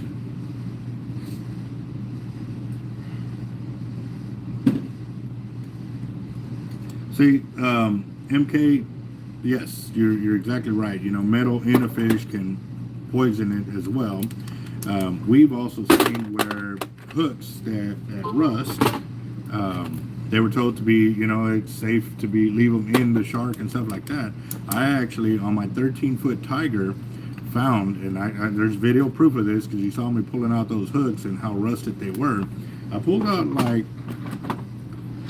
anywhere from 3 to 5 hooks out of the shark, but also found where the hook had been overgrown. Like it was an all mono setup, and the line had been cut, whether by the shark or by the fisherman, and the shark it was in the jaw for so long that it actually overgrew a knot or two, like it was overgrown in that area, that the shark still had that hook in its mouth. So that was pretty crazy.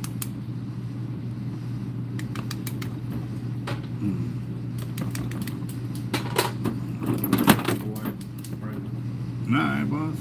You gonna take it? That, but yeah, I'll check on him here in a bit after I get off the live. Yeah, no, like I said, it'll be a while before we can get up there. Alright, boss. You have a good one.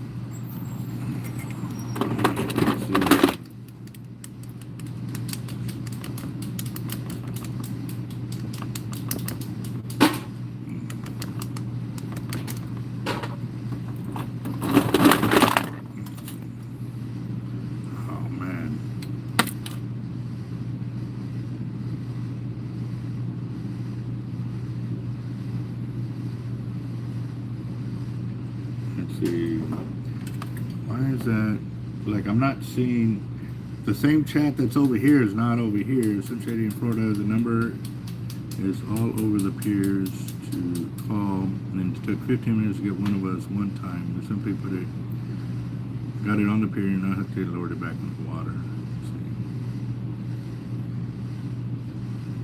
See, that was the thing too, like, you know, the cold snap turtles, because I see part of this conversation over here is not the same as a live one.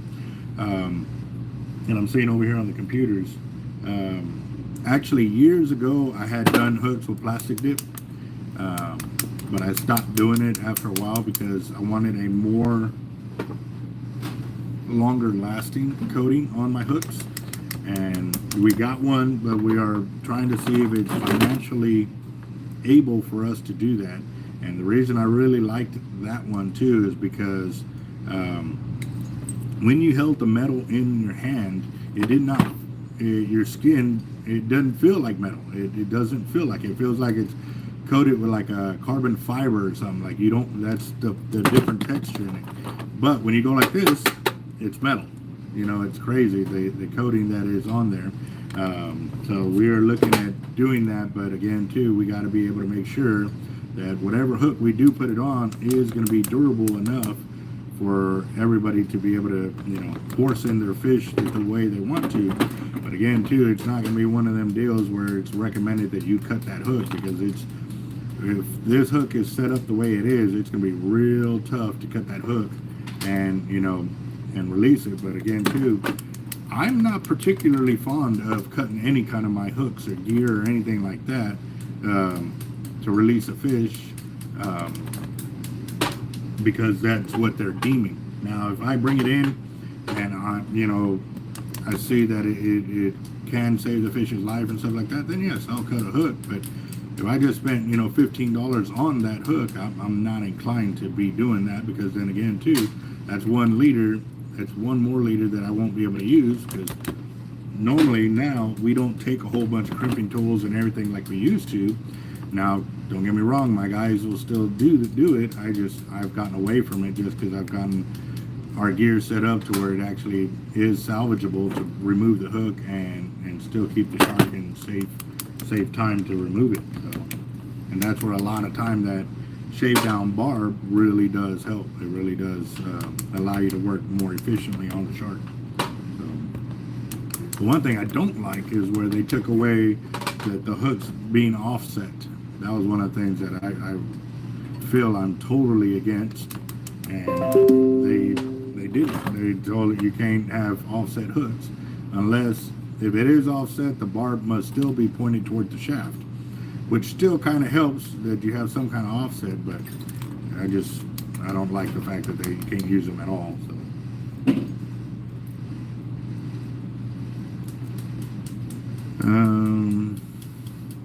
hold on real quick. Oh, that's, I don't know. Oh, that's what it is. Hold on.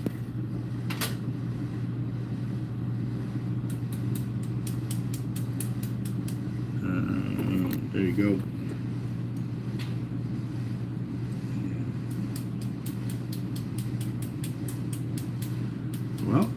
We do appreciate that golfer right there.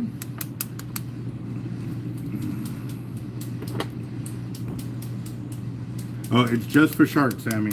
Just for shark. Is also too, they took away our ability to use stainless steel hooks on shark fishing, and a lot of it had to do when we started posting up the amount of protected sharks that we were catching on the beach. And it's crazy. Like we were catching probably 100 protected sharks a season, and they're still protected. So I don't know what's going on with that. If we're catching that many and releasing that many, how many are actually in our waters? So, you know.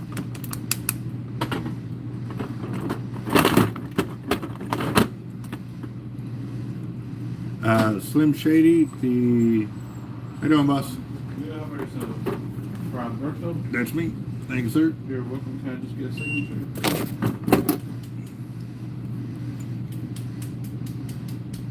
Appreciate it. Yes, sir. You have a good one.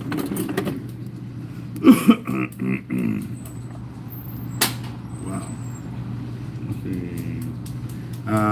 Basically, it's what it boils down to with using plastic dip all over on your gear, on your hooks, and stuff like that.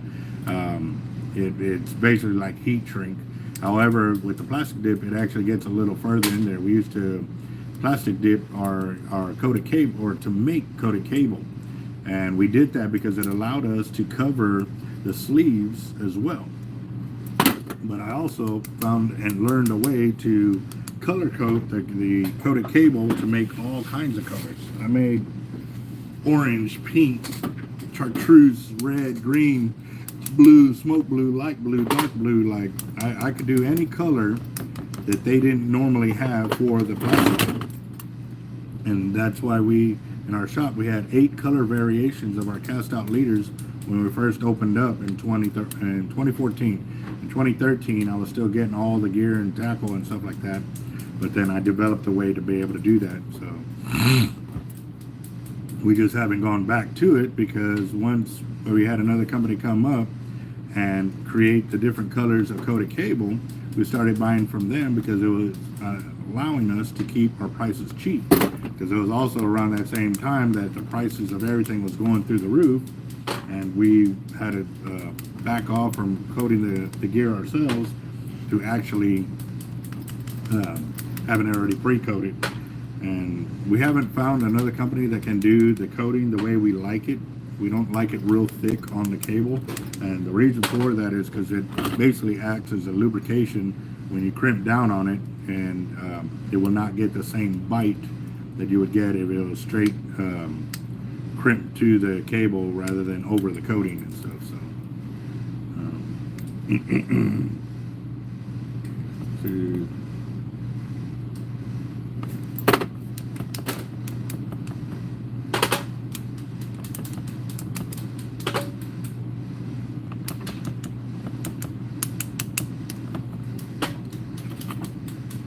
yeah, no. What I also did too when I got into that kind of scenario up on the East Coast is I told them I was stingray fishing. I was going for the big old stingray roughtails and stuff like that.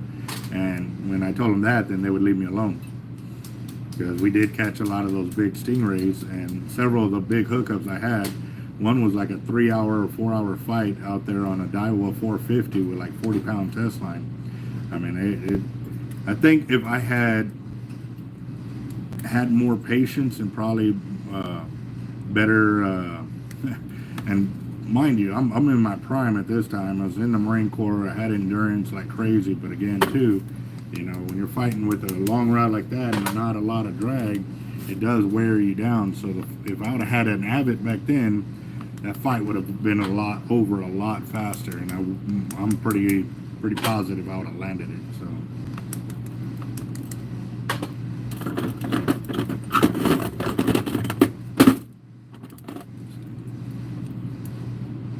But that was one of the things too with the when I was fishing for shark, and I said I wasn't. I was because I would say I was going for stingray, and so that's where they didn't really care what kind of leader you used.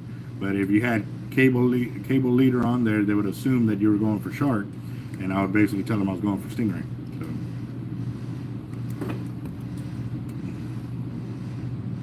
So. Roger that, golfer. Yes, sir.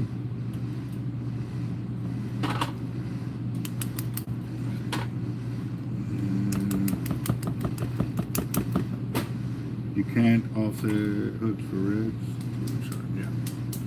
And we actually intentionally used to offset our hooks for red fishing, because what you would do is you would corkscrew the hook right out of the mouth, and it would cause a lot less damage than trying to backtrack that barb out of the redfish's mouth by pulling it, you know, trying to undo it this way. When you would corkscrew it out, it would basically pinch it and turn it, and you would get it out that a lot easier that way. So,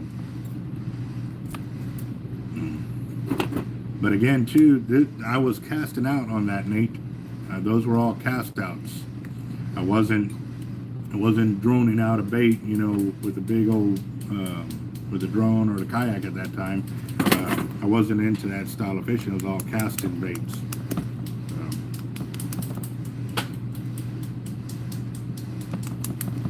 And also too, they as soon as you go over a certain size of reel while you're out there on the pier trying to get on the pier, they would assume that you're going for sharks, and that's when you would tell them that. They really didn't look at the leaders, they looked at your gear that you were going out there with and stuff. So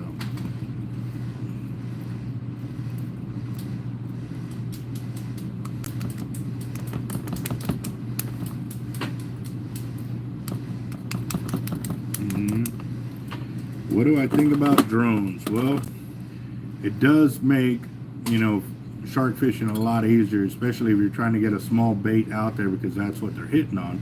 But right now, you know, when you're putting out a drone, you're still, you know, it's still not 100%. Like, you're not guaranteed you're going to get that drone back every single time.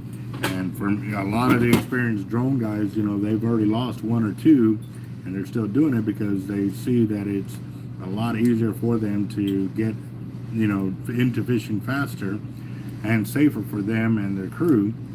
But again, too, it can be very costly when the drone goes down or, you know, has some kind of issues or problems.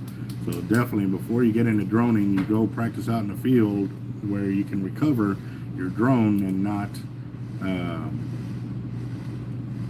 lose it. But yeah, I've heard a bunch of stories where drones are failing still.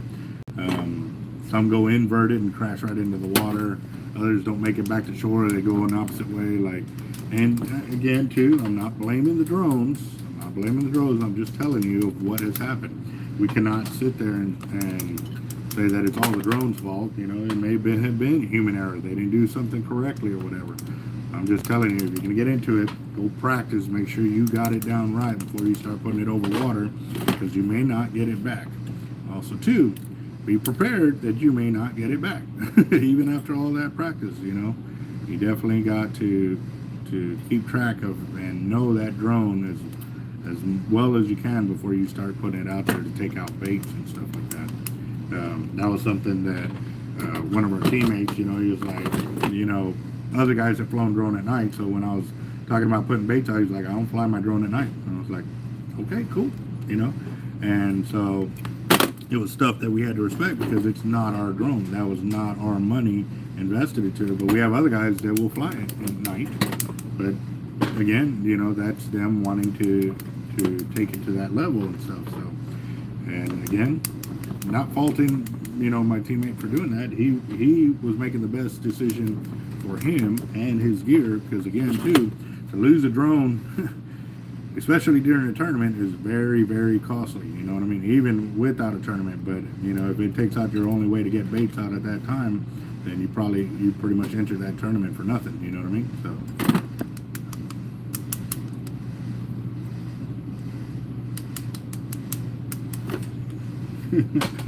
Drone insurance, I'm definitely not. I'm totally not flying the drone over water. Right. Yep, that's the way, so you can tell them. The wind blew it in there.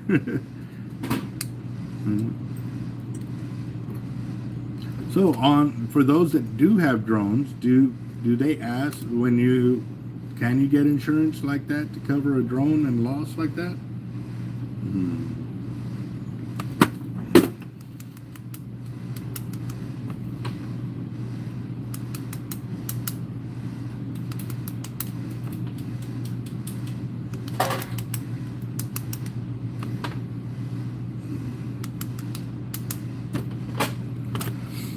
Let's see.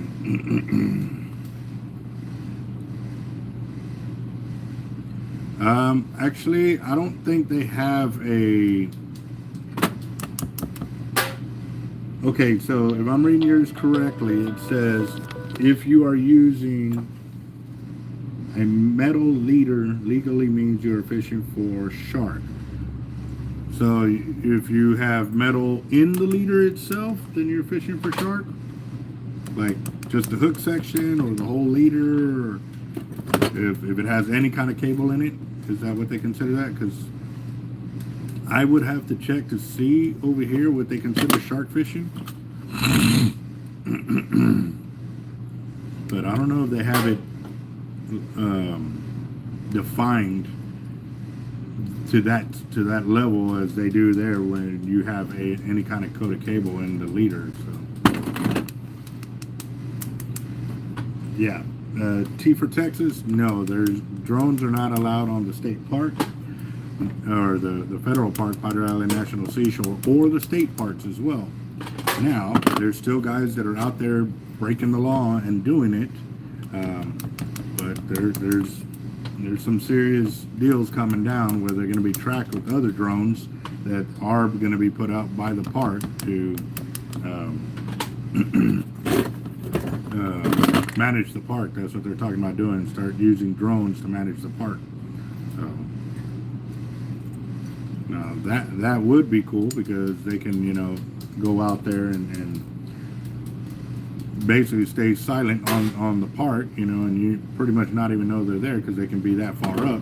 However, it's going to be something else to, you know, that's where your privacy is gone. Now you're no longer going to have any privacy because if you're on the park, you're basically giving up if they're doing that, you're giving up your right to privacy because then they can employ those drones at any given time. So that's going to be another battle right there.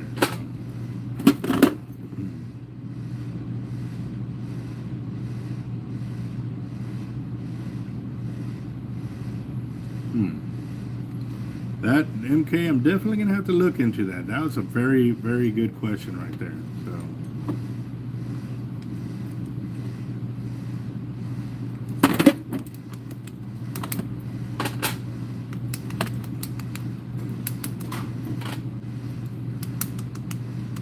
and I want to say I've seen a rule similar to that, but I think it was the Florida rules regs that I was reading about, the 2-foot deal. This is so long ago, I honestly don't remember, to tell you the truth. So,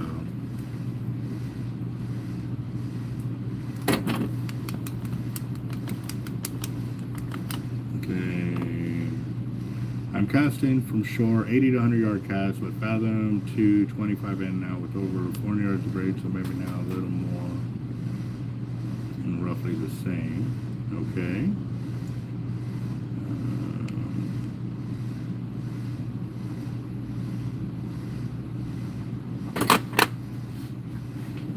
Yeah, when you have a longer rod, yes, the leverage is more against you. You've got to, like a seesaw, that pivot point is lower on the end, so you may get 4 foot out of, you know, your 12-foot fishing rod, and 8 foot is against you. So you got to remember that. That's also a reason why when I'm heavy shark fishing with my big rigs, I don't go over like 7.5 foot. Because of that leverage factor right there. And that's why when I hook a big shark, I'm able to land it very quickly and I probably can't keep the amount of drag that they are putting using their shark rack, but again too, I know at the end of the day that shark rack ain't gonna fall apart, the weld's gonna break or crack, and I get badly injured. Because you see all these guys that are putting all that pressure and they're standing right behind where that rod is at. And it's going to come, guys. Like, these welds aren't 100% permanent. They will crack. They will, you know, go bad eventually. And man, I pray for y'all that you're not behind that fishing rod when that finally happens, because that's a catastrophic failure right there. And there may not be a warning. It may just happen, you know, and that's going to be crazy.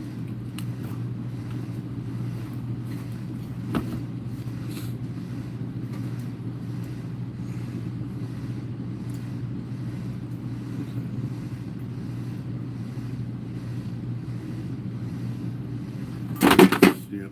MK, I have to agree. Good leverage and heavy drag.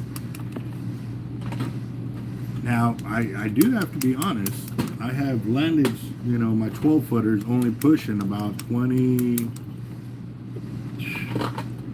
at max 25 pounds of drag. And I've brought them to the beach very, very quickly. I think it's because I allow them to swim, you know, a little easier. So as they're swimming, I'm just low gearing it and cranking it and slowly turning them. Whereas where I'm not putting too much pressure on them to stop them in their tracks. Now that manta ray, that one I was putting a retarded amount of drag on it, and it was still burning off 1,000 yards of line off the reel. Each time it would be like this. It would be coasting like this, but as soon as that second wing dropped, it would just take off. It was gone. So.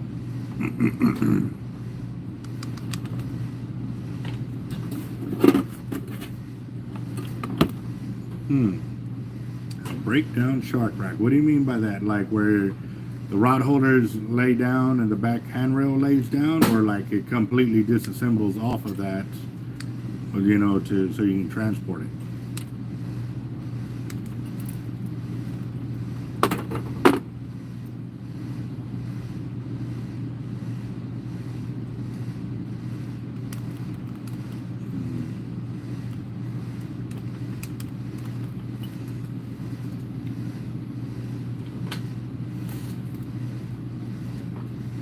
Yep, that is true for life. You know, these guys that are out there, you know, breaking the rule with using the drones and stuff like that, you know, because they're getting away with it, are just as bad as the guys that are out there using illegal baits to catch shark. And yeah, they're catching big shark, but they can honestly say they did it legally. You know what I mean? So, not saying any names, not pointing any fingers, but those guys know who they are. And they know when I'm out there, I'm not about that life, you know what I mean? I definitely have a lot of people that are always around me and looking for knowledge. And when I see other people guiding other new fishermen down the wrong path, I definitely let them know that there's not the right way to teach them, you know? Ooh, one more. All right.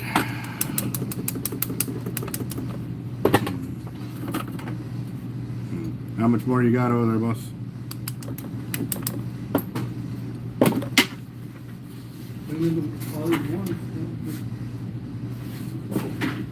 Can you give me the let me go grab those. Okay. Hold on, guys. Hold on, I'm coming.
What are we doing for lunch? I have no idea.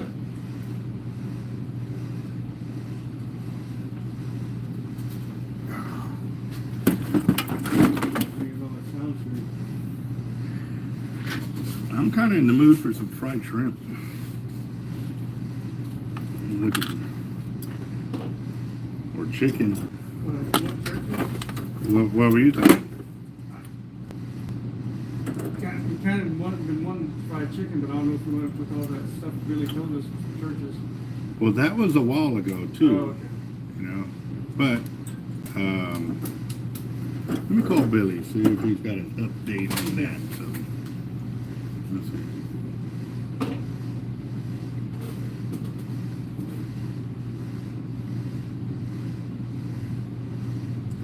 I guess I missed something. Zappo was asking about an LX for sale. If you can repeat the question, boss, sorry I missed it. Or it may be Zach. If you could.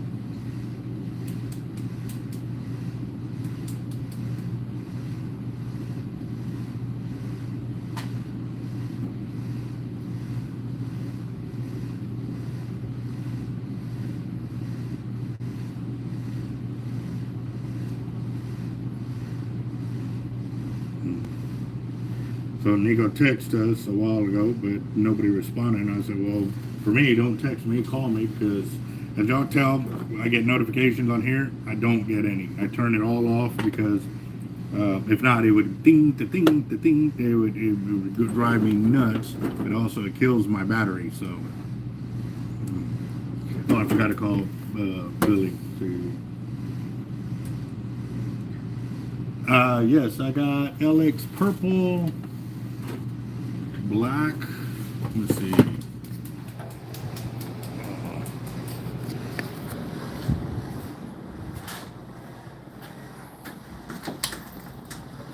Let's see. I've got LX blue. There's blue right there. Got black. Actually, yeah, that's an LX Raptor right there. I got purple, gold, or black. Yep. So blue, black, purple, and gold.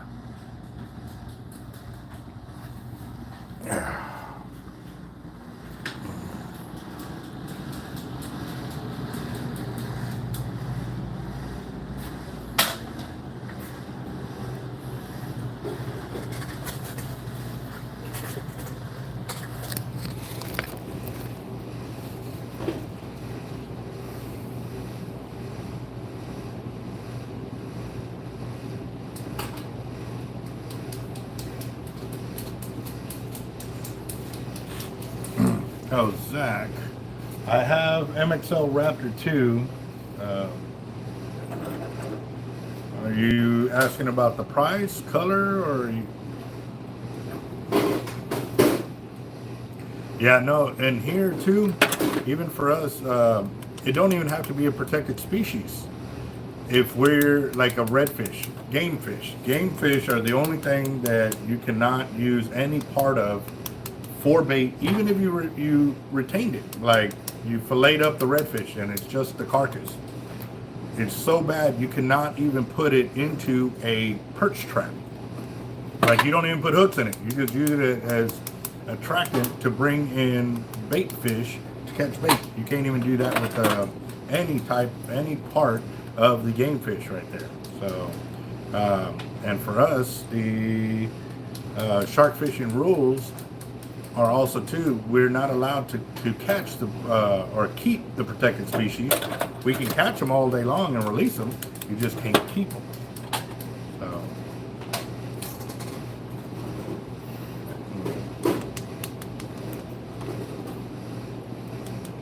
Let's see.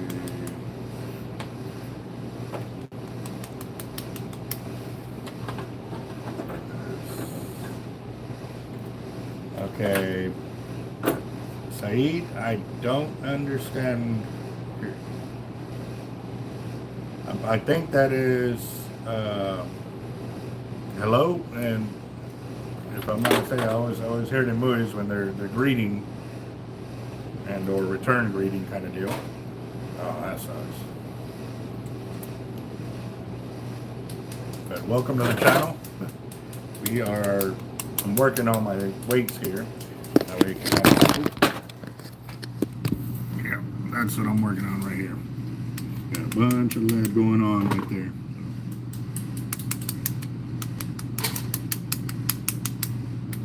Yeah, flounder is not a game fish. You can use flounder, you can use sheephead, you can use black drum.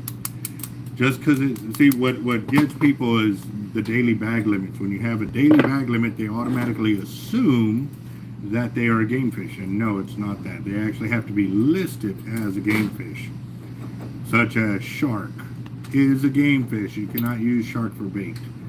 Redfish, speckled trout, kingfish, Spanish mackerel, all of those fish you cannot use for bait. And actually, I'm going to do something real quick, and I'm going to post it on here. I'm going to pull up the game fish listing.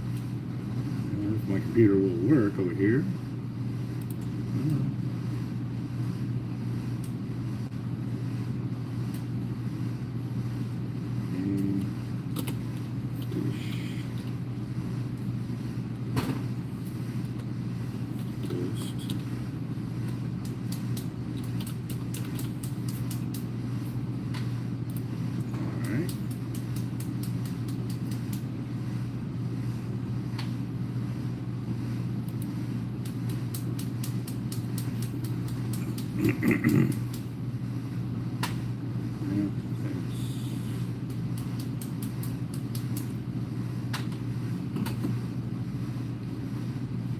Alright, it brought me the wrong list right here.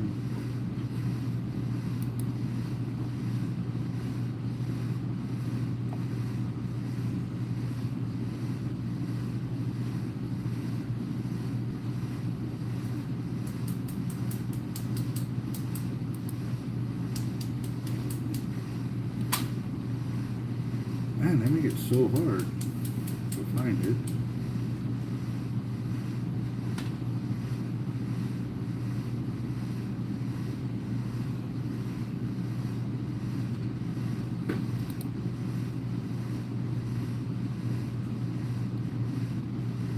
Alright, here we go. I have found it, guys. And I'm going to show this to y'all real quick. So for all the new guys to the channel, here's the game fish. Includes hybrid and subspecies of listed fish. Game fish may be taken only by pole and line except otherwise provided in this guide. So right here you can see bass, catfish, but that's only the blue, channel, and flathead. You cannot use those for bait. That's freshwater. Then you got cobia, you got crappie, you have mackerel, Spanish and king, marlin, blue and white, pickerel, red drum, sailfish, sea trout, spotted trout, which is the same thing, speckled trout, sharks. That's a big one, guys. Sharks, the speckled trout, the redfish, tarpon, swordfish, triple tail, wahoo, walleye. Those, any of the fish on this list cannot be used as bait. Right there, guys. If you see anybody using anything other than that, call the game wardens, because they're fishing illegally. So, you know, again, too, a lot of these guys break the shark fishing rules and regs, and then want to be upset because we got limited or restricted, or they don't like the fact that they go out there and they don't catch anything without using an illegal bait. Well, it's called fishing, boss. Get better at what you're doing. You know what I mean? So, it's really annoying. You know what I mean? Again, we're not babysitters, but we can be good stewards, and you know, helping out the game wardens to let them know about that is,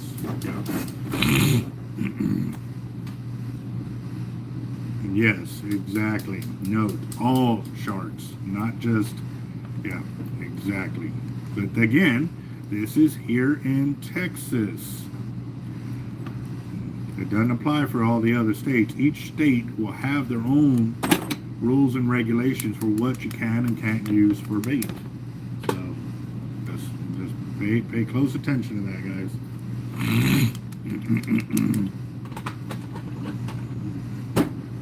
Russia in the house. We're getting some guys from all over the world. Welcome. So I am cleaning up my 1 ounce pyramid weights right there. Start out like this. These are 3 ounces, but my 3 ounce and 1 ounce. Got some 1 ounces further down in there, but what I'm doing is cleaning all the sharp edges off the end, so that way when I bag them up, they don't slice through my bags and allows me to transport them to where we need to deliver them to for the tackle shops that are buying my gear. So.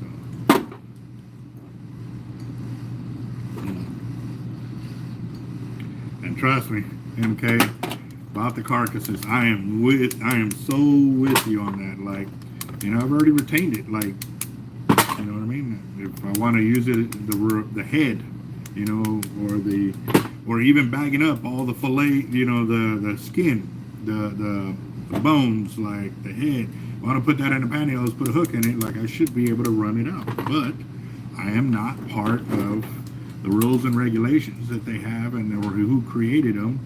So yeah, no, definitely that would be so awesome to be able to do that, you know what I mean? But I can see their thought process. Well, how do we know that that carcass you actually put out there wasn't the whole fish, you know what I mean?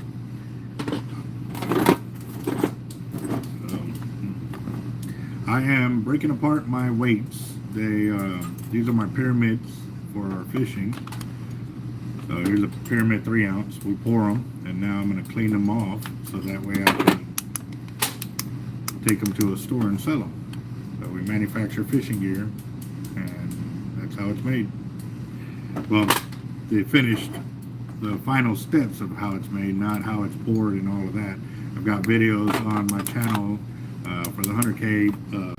When we hit 100,000 subscribers, I did put a video out there showing y'all how I poured these all by hand.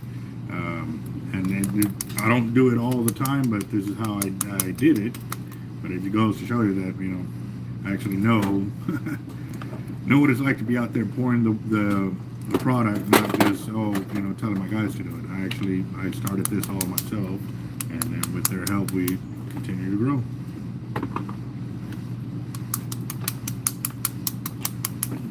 Yes, sir. So what kind of fishing do y'all do out there, guys? Interested. I like seeing foreign countries and the different styles of fishing they do and what they catch. Seen a few of the channels where they go out there and they're catching eels, and they, you know, put them in. They put their line down these cracks near the bridges or under bridges, and they're pulling out eels to eat. It's like, man, that's pretty cool, man, and they're pretty strong too. So definitely, that's one style of fishing that I would like to try out, as well as going for the prawn shrimp. Yep.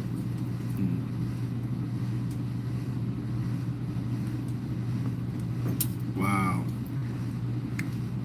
So for me, when I'm casting out on the beach, I go anywhere from 8 to 12 ounces, depending on what kind of surf and conditions I am battling.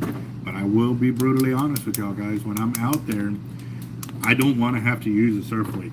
My best bet, if I could throw a pyramid out there, I'll throw a pyramid. But if I can't, then I use a surf weight. And then if that light gauge surf weight ain't working, then I'll go with a medium gauge to my heavy gauge. But it's tough fishing like that, you know what I mean, when you're trying to fish up close and cast out, and especially when you're water level, you're not up on a rack or on a pier. On a pier, you can break the weights a lot easier, get them up off the bottom where you don't keep fighting them all the way in.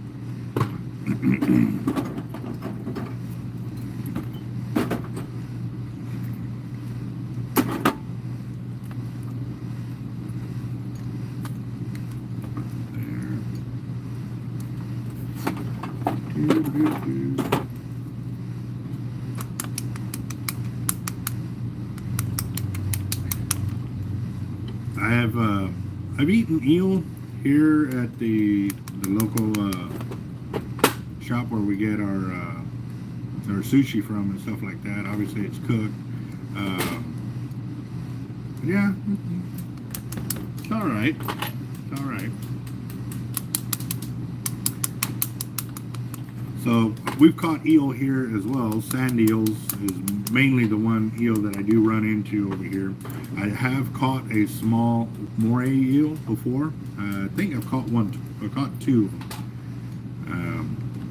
But that one was pretty crazy to catch a moray eel. So definitely, you know, handle those like handling a snake kind of deal for me. But it's not one of the things. you catch on a normal basis, but I know during the winter is normally when I catch the most moray or sand eels that we'll catch here locally. So. And again, I forgot to call Billy. I got on the phone. I got sidetracked.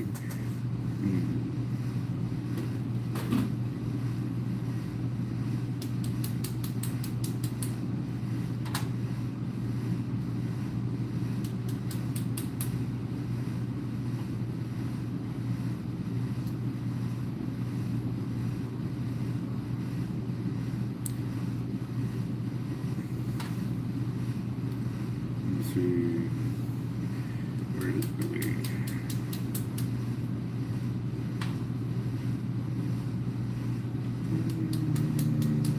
Oh, I got him under Russell, not Billy.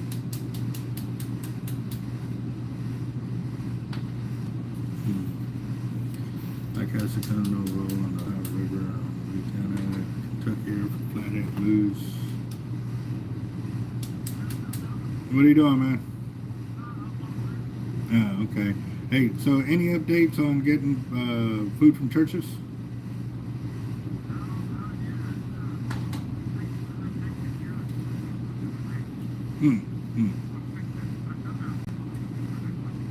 Oh, wow. Okay. Damn it. Well, do another video. Man, my boots are wet.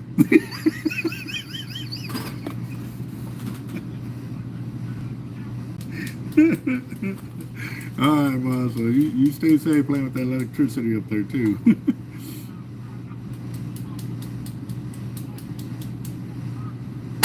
Yeah, no, don't do that, bro. Well, let me let you go so you can get back to work, bro. Alright, like. Yeah, he says he hasn't gotten an update on that, so.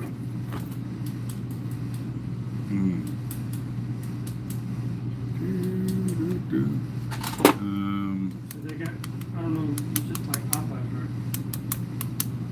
You don't like Pete's, right? The what? You don't like Pete's chicken, right? No, it's good. It's just that's all they have is chicken. Like there's no, like I don't like their,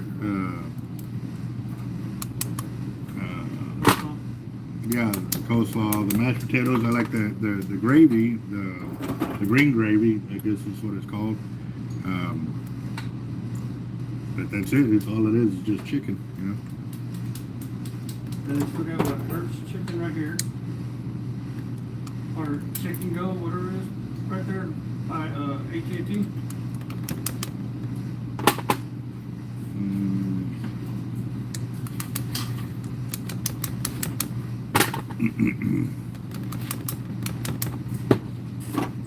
Let's see. What up? Let's see. Bert, how you doing? Matt, the red beans and rice is okay. Yeah, no, yeah, the red beans and rice is okay. But it's a little more expensive from Popeyes, I think. Yes, that's the other thing too. Pricing. We are bargain shoppers at the same time, guys. Like, try to work together to make this happen, but it definitely does get up there pretty quick.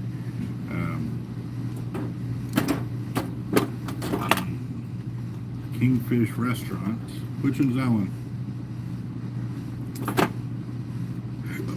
No, excuse me. Oh, man. All right, Toby, you have a good one, boss. We'll see you back if we're still here live. I don't know how much longer I got on the live with the battery being what it is. I'll probably be able to finish off these 3-ounce pyramids, and then but we're setting up for lunch here, so seeing what we're going to bring in here to eat.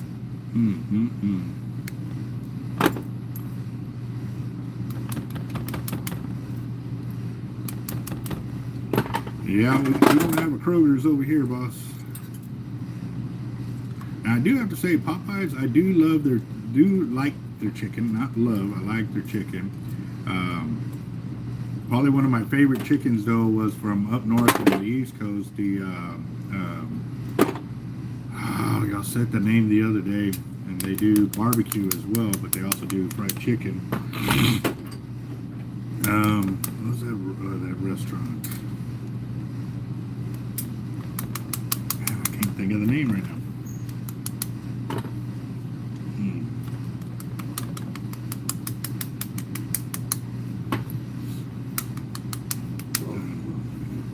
Pete's out of the question?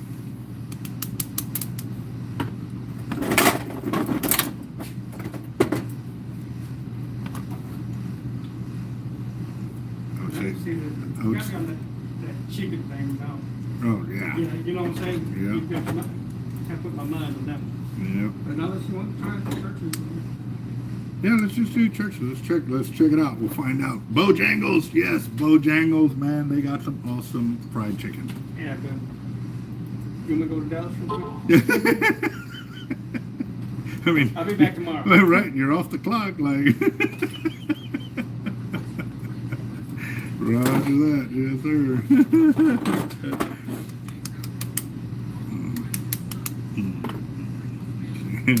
Bojangles, yes, sir.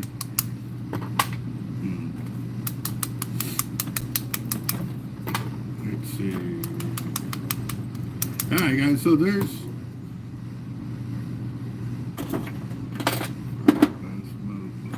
Yeah, Las Mipas, man. That is good. But again, too, you keep going every day, every day, you're gonna end up losing the taste for it and stuff And like you that. never want to go back. Yeah.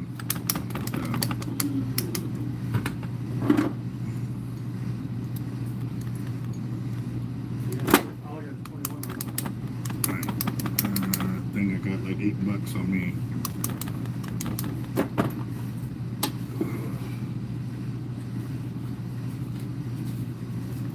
$9. Think that'll be enough, or I think it's 24 for everything. As long as we don't get nothing extra, I think. I got 5, but I was trying to hold it for gas. See what you. If we don't need it, get it back. Right. Don't forget the honey. Honey on there. I tell them. Well, look in the bag before you drive off. Is what I'm saying.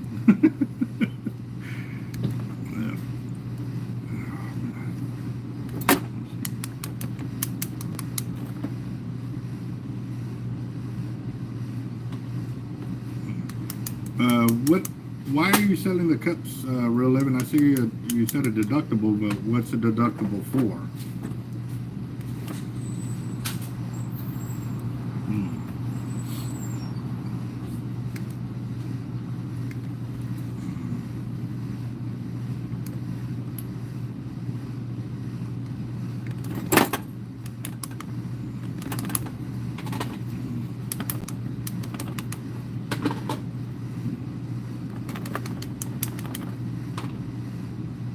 Oh, okay. And how much are the cups going for that you're selling, boss?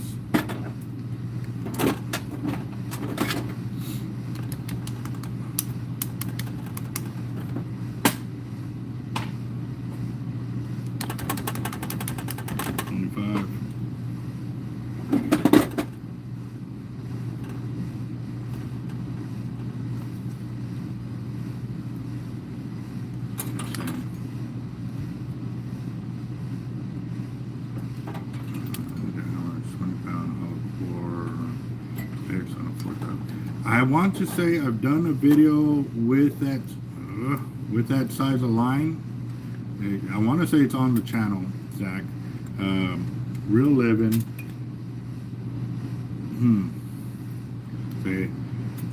I would say yes, but I've got a bunch of cups that I've already ordered here and stuff like that for us here. But anybody else interested in buying a cup, is there any way you can send some kind of pictures of what you have done so that way everybody can see?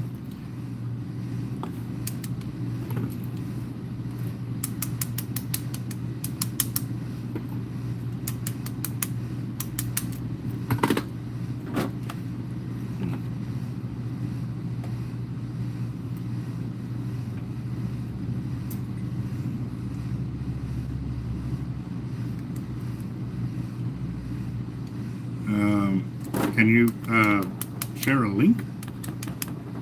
That way they don't have to go and search. That way they know exactly which is yours.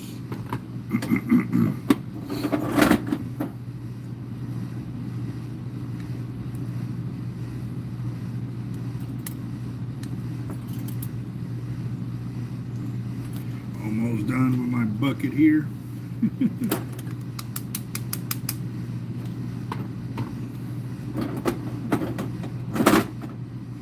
I love it when the mold's pretty much on point.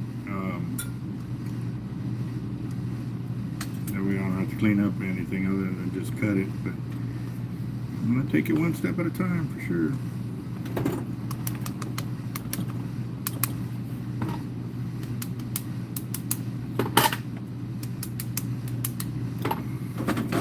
I need to be able to create a wall or something that I can look up and see what reels we've done, you know, as a quick reference point on it, to see what kind of line we've gotten on there for line capacity, because I had that going for a long time and then my computer crashed on me and I lost so much information, especially when it came down to line capacities and all of that. And I gotta say, it was very, very disheartening. They were able to go back through and pull up a lot of the information, like all my business paperwork and stuff like that. They were able to find all of that, so I lucked out on that one. But it definitely wasn't fun at that point. So. I haven't melted wheel weights in a long time, just because the amount of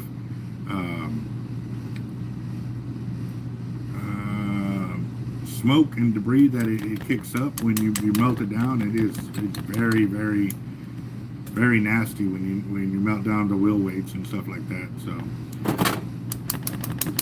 normally if I do that, we have a separate burn site where we can melt down big stuff like that. It's a pain in the butt though. You still lose a lot of weight because of the metal that's in there and stuff like that too. So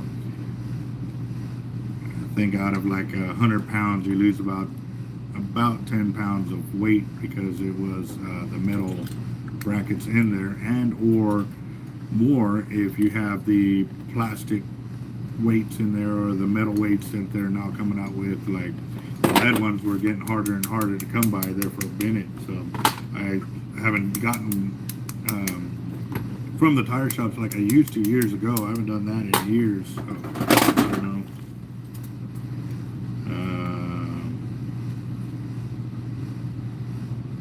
I saw the video.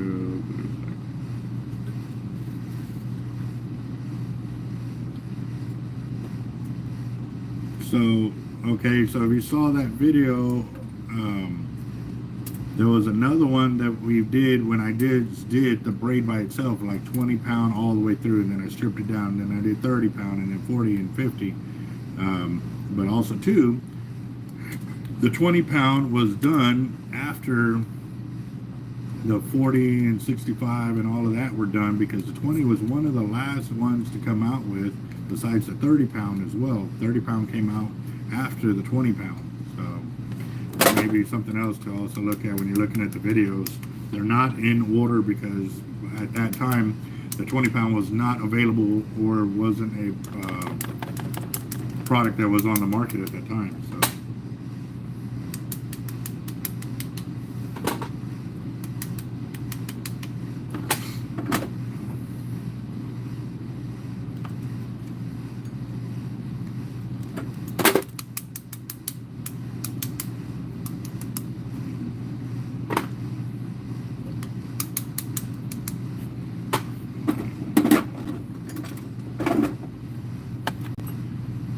Let's see. You sure can, Matt. Give me just a minute, boss. I'm almost done with the weights here. And yeah, I can show you the sizes between the SX and the MXL. I'll even throw the LX up there because we got some guys asking about the LX as well. Got about 20 to 30 more weights to do, so I'm almost done.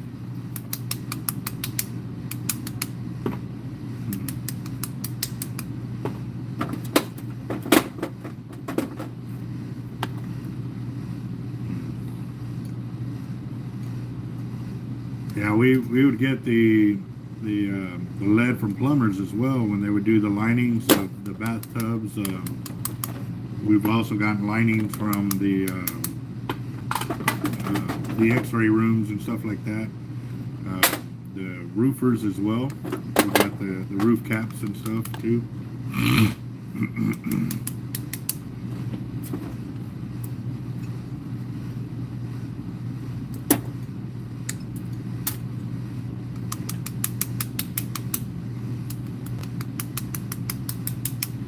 There you go. Hey, Real Living's putting up a discounted deal right there.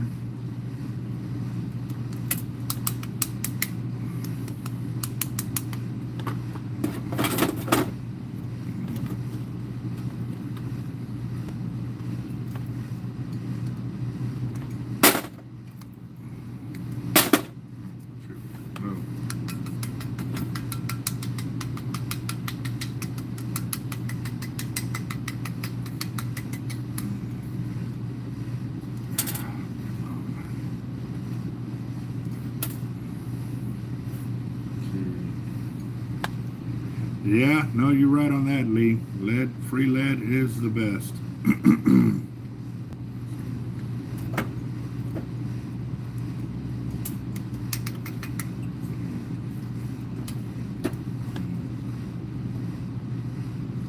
There you go. Dang, you're so doing those cups, Real Living, is that something that you're doing as just a part-time gig, or you going full-fledged into making your first cups for the business? I mean.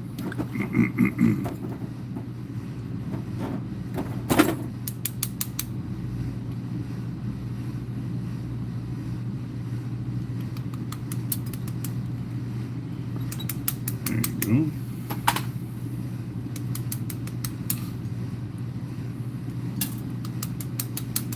And that's actually pretty decently priced, because our cups here are going for $30, and I don't remember the size on them and stuff like that. So,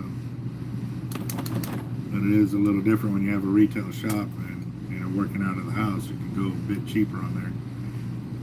Helps with the overhead for sure.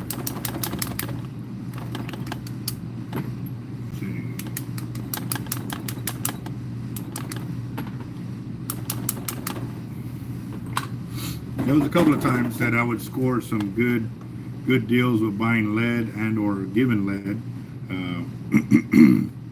One time I was given like 2,000 pounds of lead, but I had to drive up to Conroe to go get it all. So I ended up having to rent a U-Haul trailer to tow behind my truck to put it all in, and then drive it all the way back down. And so it was free, but it wasn't free. I still had to pay the several $100s to travel up there in gas, and then the rental of the U-Haul truck as well. So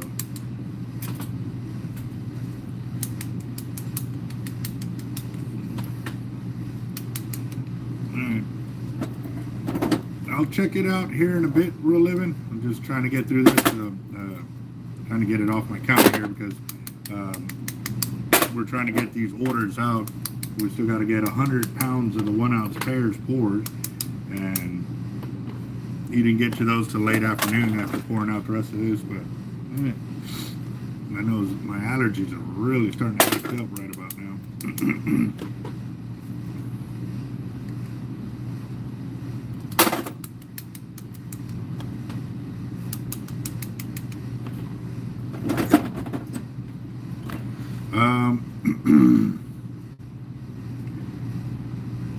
But I think the other day we did the 4,000 size with 40 pound, and we got like 100. But we also tipped it with the 65 on top or 80 on top, and we're right at like 185 yards on those sizes of reels. But you're talking 20 pound, and I don't remember. I might have to ask Jeff to see what he got on it, because I know the other day he was doing a bunch of reels, and if I'm not mistaken, he did them all with 20 pound test line all the way across. So I'll have to ask him. Now, if he doesn't get back by the time I end the video, guys, call the shop, 361-334-4699, 2171. So we can, you know, I can ask him because he did 3 or 4 of the reels back to back, and he did them all with 20-pound test line. So he should have a good memory on how much he did on those reels because he just did it the other day. So.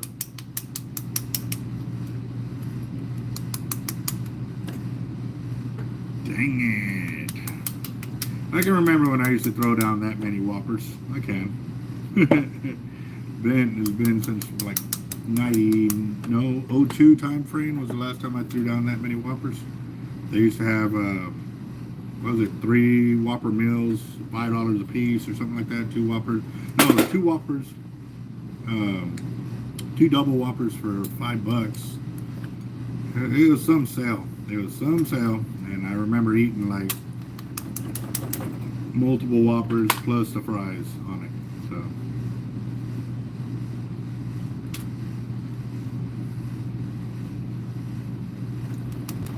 All right, Zach. Like I said, I'll ask him when he comes back because I know he just did it a few days ago, but I was in the process of making my fruit and vegetable drink mix. So, and then Nico was here. I could have asked him, but if he was here.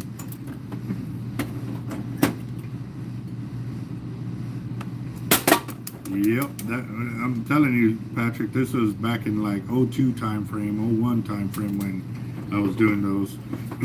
But they do have the other day they had the 2 whoppers for $5, and it was just the whopper, you know, the plain whopper. We added cheese, obviously it went up, but they had those meals up there last month or something like that. It was 2 for $5. So.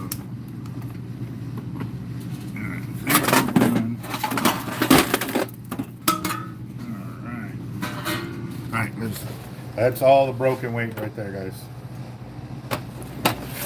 Alright. So y'all wanting to see an SX and an MXL side by side.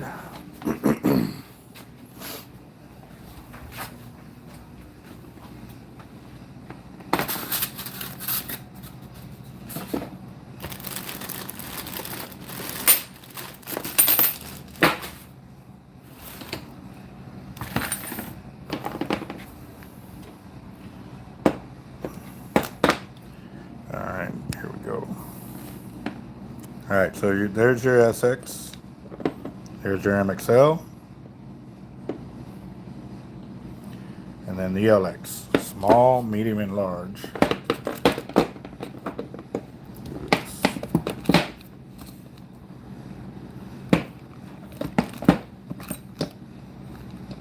There you go.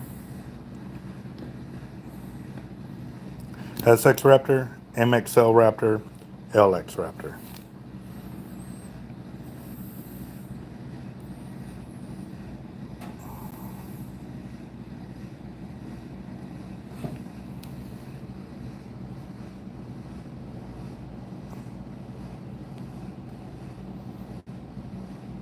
Oh crap.